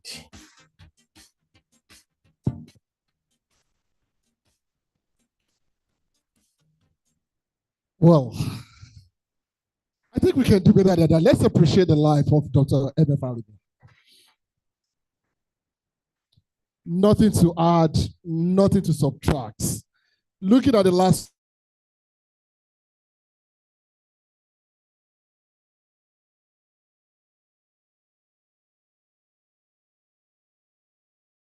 part of it, and I was very conscious in, they actually used all describe it except Z. And I will add the Z. I'll call him the zenith of Omoluabi. Shukra, congratulations. Like your sister said, we expect you to do better than him, and may Allah make it easy for you. May Allah continue to strengthen the family, bless the family, and grant you all your heart desires. Doctor, congratulations. Thank you for being a wonderful mother, wife, friend, sister to Dr. Alimi. All about our duty, all over. Please just appreciate this family once again. Thank you so much. Because of time, we're going to take 4 goodwill messages, and this is very important because we need to take them. The first person I will take the microphone to is the person that actually gave Dr. Alimi his opportunity to serve as a spine surgeon. And today, that man is in this hall. Permit me to give the microphone to Dr. Adebule. Thank you. I wouldn't waste my time walking to the front there to talk. I think what I want to describe here is what I will call from the roots to the roof. The roots of Dr. Alimi, I cannot detach from Dr. Bailey, who is his uncle, who happens to be, hoping the chairman is listening. In our medical student days in the 70s, we spent 4 weeks in orthopedics, 2 in Louth and 2 here. And when we came to Igbobi, we met a man who would operate from 8 o'clock to 8 p.m. in the person of Dr. Adebola Bailey. And he made such an impression on me that I swore before I qualified I was going to be an orthopedic surgeon. Little knowing that his wife, Adetun, was my aunt in the Gbelogu royal family of Awujale in Ijebu-Ode. Therefore, when he called me and said, he has a nephew and a very good nephew whom he wanted in Igbobi, I told him, consider it done. And when he came, it was not a departure from that man who made such an influence on me with the way you serve and the way you work, irrespective of whatever Nigeria may turn him out to be in the 1978. Therefore, when I finished my youth corps qualifying in 76 and finished my youth corps in 78, I came nowhere else than Igbobi. But that was the time he had just gone some few months before I came. And therefore, I took after him to do as much surgery as I can in a faster time than other people will ever do it, carefully, technically, and as a humanist as much as possible. And when his nephew joined me, and I found he has a character and a constitution that I could mold, I did not hesitate to pattern that same thing to him. And therefore, for somebody who finished his youth corps, that finished his residency program, and not having started any work, to come to me and say, can you help me start to train as a spine surgeon where you have gone? And I said, yes. Called Yete Grob in Zurich, and he said, let him come on. And he went to Zurich. Called one of the AO spine surgeons of authority in Nottingham, and there he went. And he built up his own connection to also go to Turkey and to India. And that made an impression on me. And I said, well, I have somebody coming up now for whom I can build the infrastructure necessary. I'm creating a spine department as the MD then. I knew the pressure I had to keep that position for 2 years without employing anybody, all because of him. I knew people who would come and threaten me with emirs, they would threaten me with obas, they would threaten me with the president and the vice president of this country. I refused because I said, as the MD, I have very little time to go into the theater to be training anybody to do spine. And that's why anybody who has not done any training after is qualifying in the residency program cannot be employed by Negobi. And you know, for me to stand up to the board, stand up to the ministry, stand up to the presidency, stand up to the claim of emirs and others to influence me to employ him was not very, very easy. And when he came in and was going to be the MD, he came to me and he said, what can you do to help me to be the MD? Or what advice you will be able to tell me? Let's forget the first one. I don't want to say that. I don't want to expose my role. The second one, I said, well, you know my experience. I came in like a colonial man. Idealistic, courageous, authoritative, non-bending. My 2 + 2 is 4, not 6. And therefore, I was totally antagonistic to the corridors of power. And it was like, after 4 years, we cannot work with this man. Send him away. So if you are going to be MD, learn that in Niger system, 2 + 2 is 6, not 4. And I hope you can do that, because with that, you'll be able to achieve all those things that have already been initiated on the ground that we couldn't get done. We couldn't get them done because the money will come, and those who will sit on it will sit on it. No matter how much you run around the presidency or the Senate, the corridors of the House of Rep, because that's the Niger system. And I'm known for that.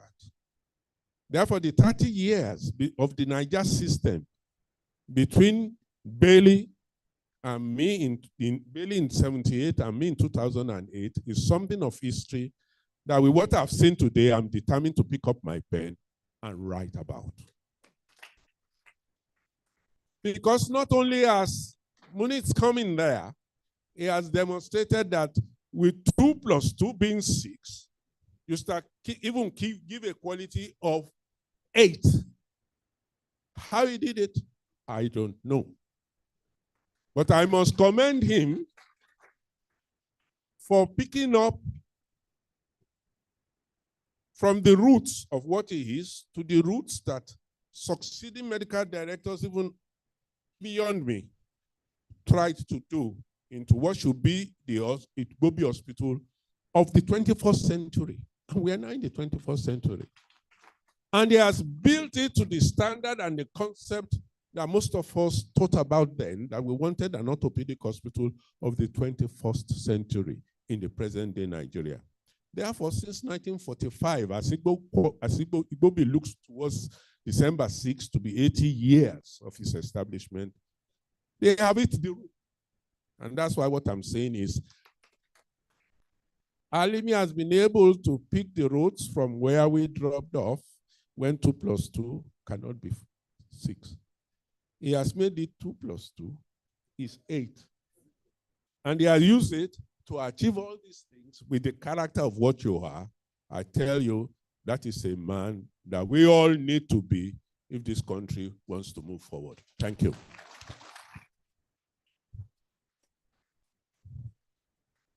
Wow. Wow. Thank you so much, Dr. Adebule. Thank you so much, sir. Thank you so much, sir. As he was talking, I saw Professor Fatima Bukerim nodding along that he is really a colonialist, Luther. Thank you so much, sir. The next person I will invite to speak on behalf of the MDs, please permit us.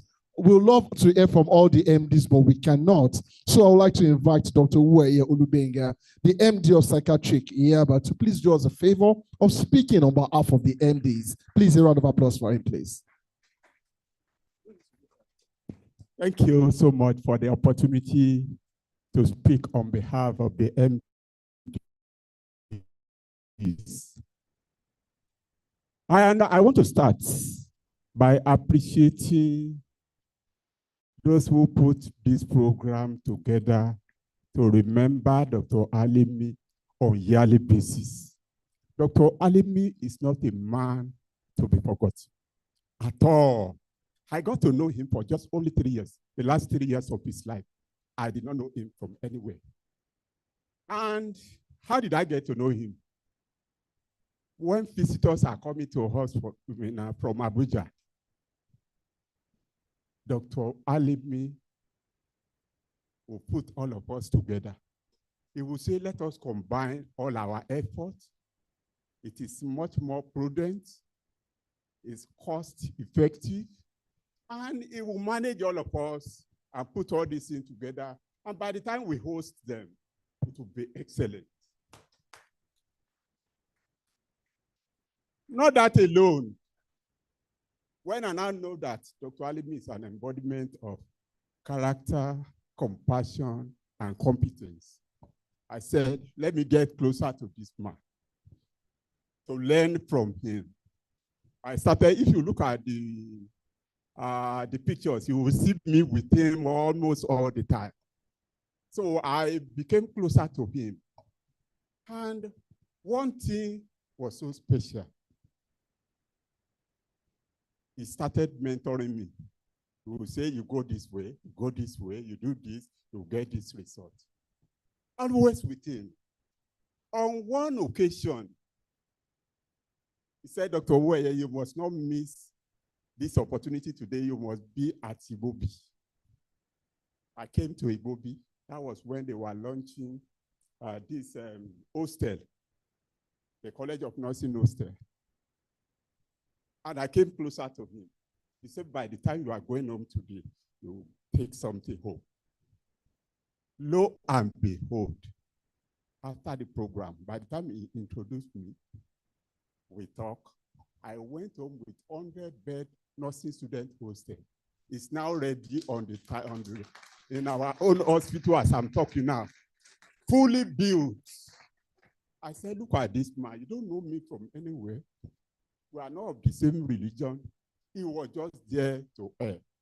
I pray that the Almighty God will forgive him and take care of his family. Thank you, and God bless. Thank you so much. Wow. In just 3 years. I'm more for 25 years. But thank you so much, sir. 1,000 beds. Yes, in law. All right, the next person I will invite, please. We know so many people would like to talk, but please forgive us, please. The next person I will invite is the Director of Hospital Services, Federal Ministry of Health, Abuja. No other person than Dr. Jimo Salahuddin, MNI. Please a round of applause for him. Thank you so much. Okay. Thank you very much for the opportunity. Your Excellency in absentia, the representative of my own Minister of State, I'm to deliver this message on behalf of Federal Ministry of Health, the good messages. And please permit me to go through the messages in 2-3 minutes. We are honored to deliver these good messages at the maiden edition of the annual Dr. Mustapha Falz Colloquium. Today, we gather not only to remember a remarkable man, but also to reflect on the timeless value he embodied, which is competence, character, compassion, and how they remain critical to our nation-building efforts. Legacy of Dr. Falz Alimi. He was more than a professional. He was a builder of men and institutions. His service exemplified the belief that technical excellence, grounded in moral integrity and driven by compassion, is the surest way to build a lasting system. His legacy challenges us to go beyond rhetorics and live out these values in our personal and professional lives. Competency in nation building. Competency remains a foundation pillar of national progress. A country cannot grow if its professionals lack the knowledge, the skill, and innovation to solve pressing challenges. Dr. Alimi's career demonstrated that technical expertise is not optional. It is a responsibility. We must continually invest in human capital, strengthen institutions, and create an environment where merit is rewarded. Character as a compass. Character is the most moral compass that guides competence. Without integrity, competency is incomplete and even dangerous. In public service, in health, in education, in leadership, it is character that ensures accountability, fairness, and justice. Dr. Alimi's example reminds us that true nation builders are those who align skills with integrity. Compassion as human face of leadership. Compassion ensures that government. It is compassion that transforms service delivery from routine impactful healthcare, especially compassion in what bridges the gap between technology and humanity. Dr. Alimi embodied this rare blend of professional brilliance and human empathy. Remind us that policies and system exist for people, not the other way around. A call for action. As we reflect on his life and contributions, let us commit ourselves to carrying forward this legacy. Our nation needs competent professionals, leaders of unshakable character, and compassionate hearts. These three values, when fused, form the tripod on which a prosperous and just society must stand. In conclusion, on this special occasion, let us celebrate Dr. Alimi not only with words, but with renewed dedication. May his life inspire us to become the nation builders that Nigerian urgently. Thank you so much, Dr. Juma Salahuddin, representing Ministry of Health. We quite appreciate you. Thank you so much, sir. All right, the next person I will invite is one of our fathers. I call him my grandfather because if Dr. Muiz Bane can call him father, he's my grandfather, no doubt. Cannot be in this hall. I will not invite him to say one or two things. He's a man of over 80 years and he came to honor Dr. Alimi. So permit me to take the microphone to no other person than Professor Tajuddin Badamosi to also say something. A round of applause for him.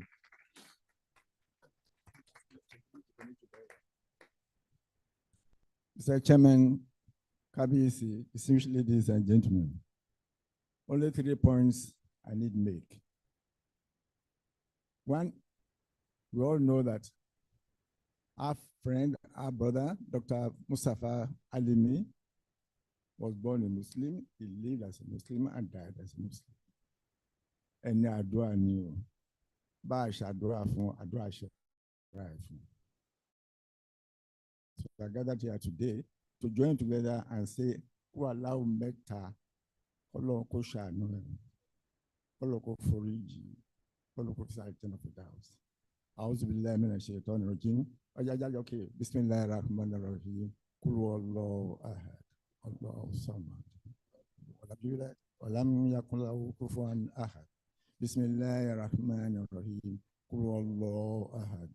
Allah Samad. Lam Yalid, Walam Yulad, Walam Yakulahu Kufuan Ahad. Rahman Rahim. Kulu Allah Ahad. Allah Samad. Lam Yalid, Walam Yulad. Thank you.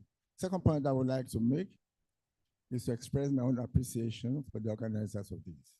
This is a beautiful, excellent, exemplary, and I hope that this will be sustained. I don't mean to pay our family all our all I get on my cool Julo, all I shall know your way, all I shall know family. I must also thank Muslim in Development, championed by Dr. Muiz Bane and all the members for fielding this. In a society where we feel Nigeria is going to the dogs. To show values by, they ought to be celebrated. My hope, as the last speaker said, is that the values of excellence or competence, as you may wish to call it, the value of compassion, and the value of character, integrity, that all of us will try and demonstrate it in our visual fields.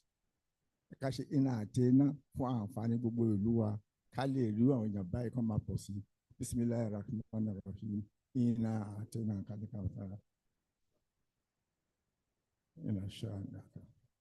and my last point is that when we have this education in the future, please, the focus may remain the medical industry. But these are values that go beyond the particular sector of an economy. Let's extend it to lawyers, as the case may be, as we want, or to politics, people in management, so that the values of compassion, the values of competence, and the values of character can be sustained in our society. Thank you very much. Thank you so much, Prof. Ekwada, all about Shadalanfani, sir. Thank you so much, sir. You can be rest assured, Prof, sir, that this will be sustained, inshallah. ABMD, sir. Dr. Badireza. So you have it, inshallah. And your suggestion is noted, and we'll take note of it. Thank you so much, sir. All right, the last person I will invite, Emma Binenita Bakwe, we sincerely apologize. The last person I will invite is a close friend, associate, and brother of Dr. M.F. Alimi. You can't tell his history without mentioning him. And for some of us, we've known them for years. Àwọn àwàdà wọn kọ́ wà tí máa ń ṣe bọ̀ tí mo ní ṣe lénìí máa tọ́jú ẹ̀ lọ́jọ́ mi. But òun ló jẹ́ kí n mọ̀ pé Dr. Alimi mọ́tò tó ń lò ó nice ìbàjẹ́ ó dàbí B2. Join me as a welcome, no other person than the Justice of the Supreme Court, Justice Wale Abiru, for his goodwill message. A round of applause for him.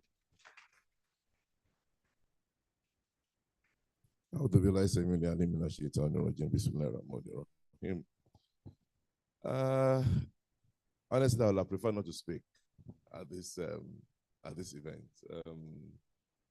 because it's still like Dr. Let me just say it, you know, is something that you're still having to deal with. But having said that, the topic of today's discourse, character, competence, and compassion in nation building. And the way Dr. Alimi, the way he carried it, the way he played it out, should be a lesson for everybody. Watch the videos, people speak about him. Now, this is what we talk about leaving a legacy. When you say Atubotoinyo, Koda, this is it. What I'm hoping that all of us will leave here with today is, how do you want to be remembered? Spoken about it, policy, we spoke about a lot of esoteric things, a lot of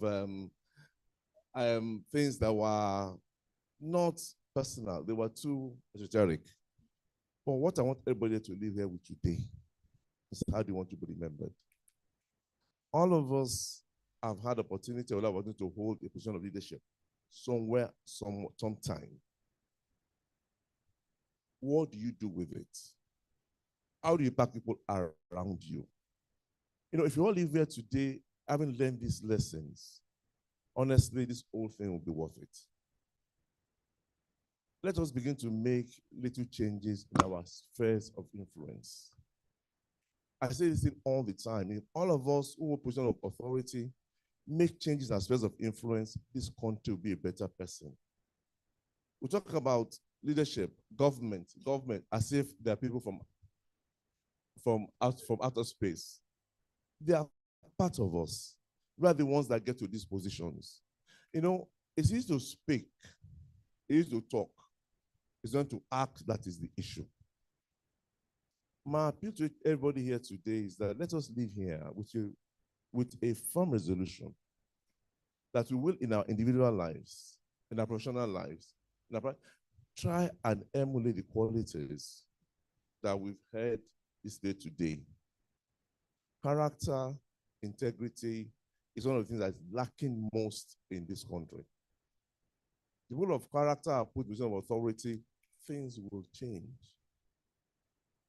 My appeal is that we do this in honor of our brother. For the family of Dr. Alimi, I pray that Allah continue to sustain you. He's going to make it easy for you. You've lost a pillar. It's irreplaceable. I mean, even for us as friends, it's a big pillar for us. So I pray that Allah will make it easy for you. make the children more successful than he had planned for them to be.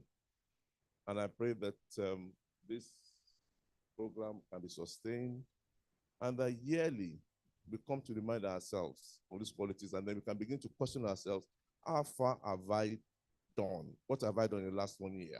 Leave a legacy that people remember me by. Thank you very much. Thank you so much, Justice Wale Abiru, for that beautiful remark. I know it's still difficult, but Alhamdulillah, may Allah make it easy for you and everyone of us. Alhamdulillah, next is for us to take remarks. And this one is a special remark, and it's coming from no other person than a woman that I don't need to introduce that much, but she is an embodiment of leadership, a Muslimah and a leader. Join us and welcome Dr. Mrs. Alimi for the remarks. A round of applause for her.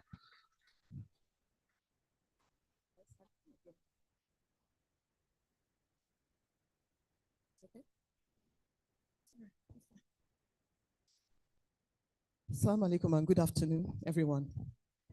I like to stand on the existing protocol. Thank you very much. I want to thank Maiden and the National Orthopedic Hospital and all the other collaborating partners for coming out here today to celebrate this great man. A lot has been said about him, Dr. Mustapha Falz Ajani Alimi, Aburodi Atomi, Abuar for short. We were talking about finding funky new names to refer to ourselves by, to call ourselves by. He proposed Aduke Onijigi. That didn't fly. So we never did complete that conversation before circumstances turned our lives in a different and overwhelming direction. So Abu R, he remained until the end. He was, what can I say? What more can I add?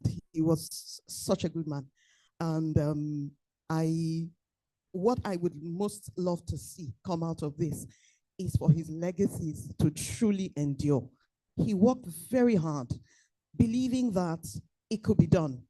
Against all odds, he believed that he could take this hospital. He believed this hospital would be the very best in tertiary orthopedic and burn services.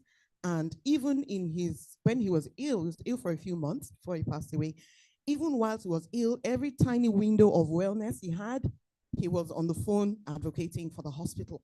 And I remember telling those who hosted us where we were, I said, look at him, he's out of the office, but he's still in the office. There was just never a moment to rest. And he juggled many things in his life. He was helping people read up projects. He was always there for the children. In spite of his schedule. And so what I would really love to see is that this hospital can sustain his legacy and build on it. He still had a lot more he wanted to do, but time belongs to Allah. It doesn't belong to us. And so I'd just like to say today that that's, for me, my biggest takeaway, that this needs to be sustained.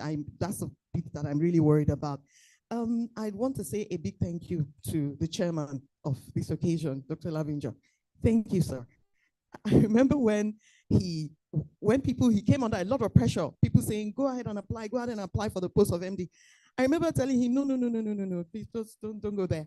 And when Dr. Lavinger called him and asked him, are you going to apply? And he said, no. Dr. Lavinger said, why? He said, Halima doesn't want that. So Dr. Lavinger sent for me and asked why. And I said to him, it's going to be very distracting. And I just want him to be paying his students' school fees. He's managing to do it. I don't want any of that. And Dr. Lavinger said, no, that's very narrow-minded. That is a lot that can be done. And so we said, okay, fine. And today, the rest is history. I'm grateful to you, sir, for talking us into pushing him as you have done. For Dr. Lavinger has been a mentor our whole lives. And I remember, even before I became MD and whilst he was MD, he would say to me, I'll take that Timothy, Dr. Lavinger. And I said, but we were in his office last week. And he said, and you'll take that Timothy, Dr. Lavinger. So we will always thank you, sir, for every aspect of our lives, not just with the MD position. And so I'd just really like to thank everyone. We're grateful that everyone has come together. I pray that this continues to be an annual thing as is planned. And the family is indeed very grateful for the sheer groundswell of support that we've had. Thank you very much. He will always say that people are your clothing, and I have found that to be very true. Thank you for your support, your prayers in every way. I pray for long, fruitful lives for everyone in good health. Thank you so much, and everyone have a nice day. Thank you. We can do better than that. Let's appreciate that. Thank you so much.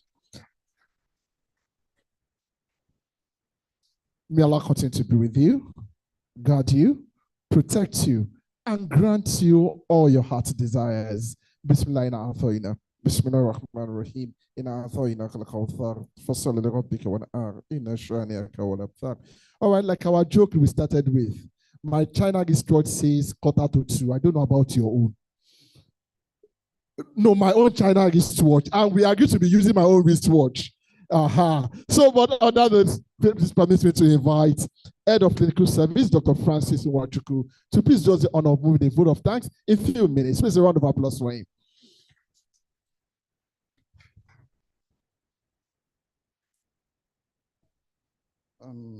Good afternoon, ladies and gentlemen.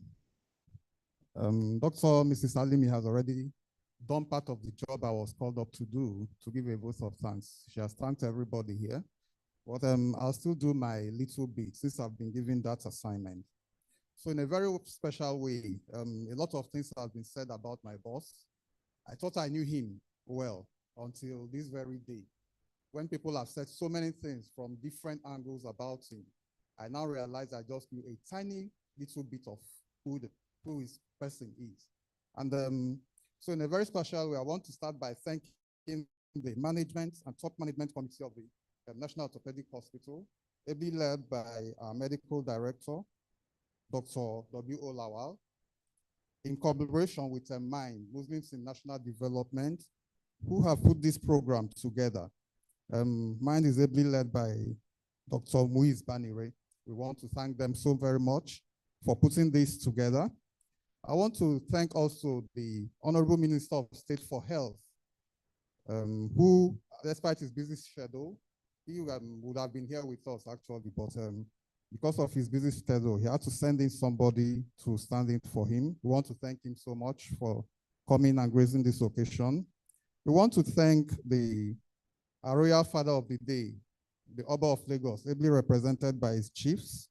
We want to thank the Deputy Governor of Lagos State, who was also ably represented. We want to thank our wonderful panelists. They did a very great job of educating us on the topic of today.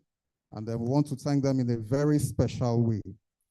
We want to thank the family of Dr. Mustapha Alimi, who was a very great person. I won't begin to talk about the way he touched my life, especially, but God knows best. I'll just leave it at that.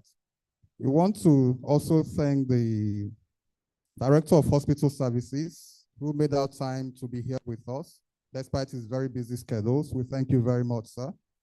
We want to also thank all our MDs from sister institutions for making out the time to be here to honor our late MD. We want to thank the members, the former MDs of this institution.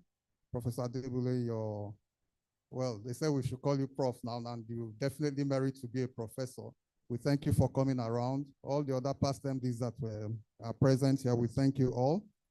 I want to thank many of our teachers who are here, consultants, heads of departments. We thank you all for making our time to be here with us today. The members of the press, all the invited guests, so I may not remember, there are too many people here to be able to remember everybody, and thank you all individually. We thank you for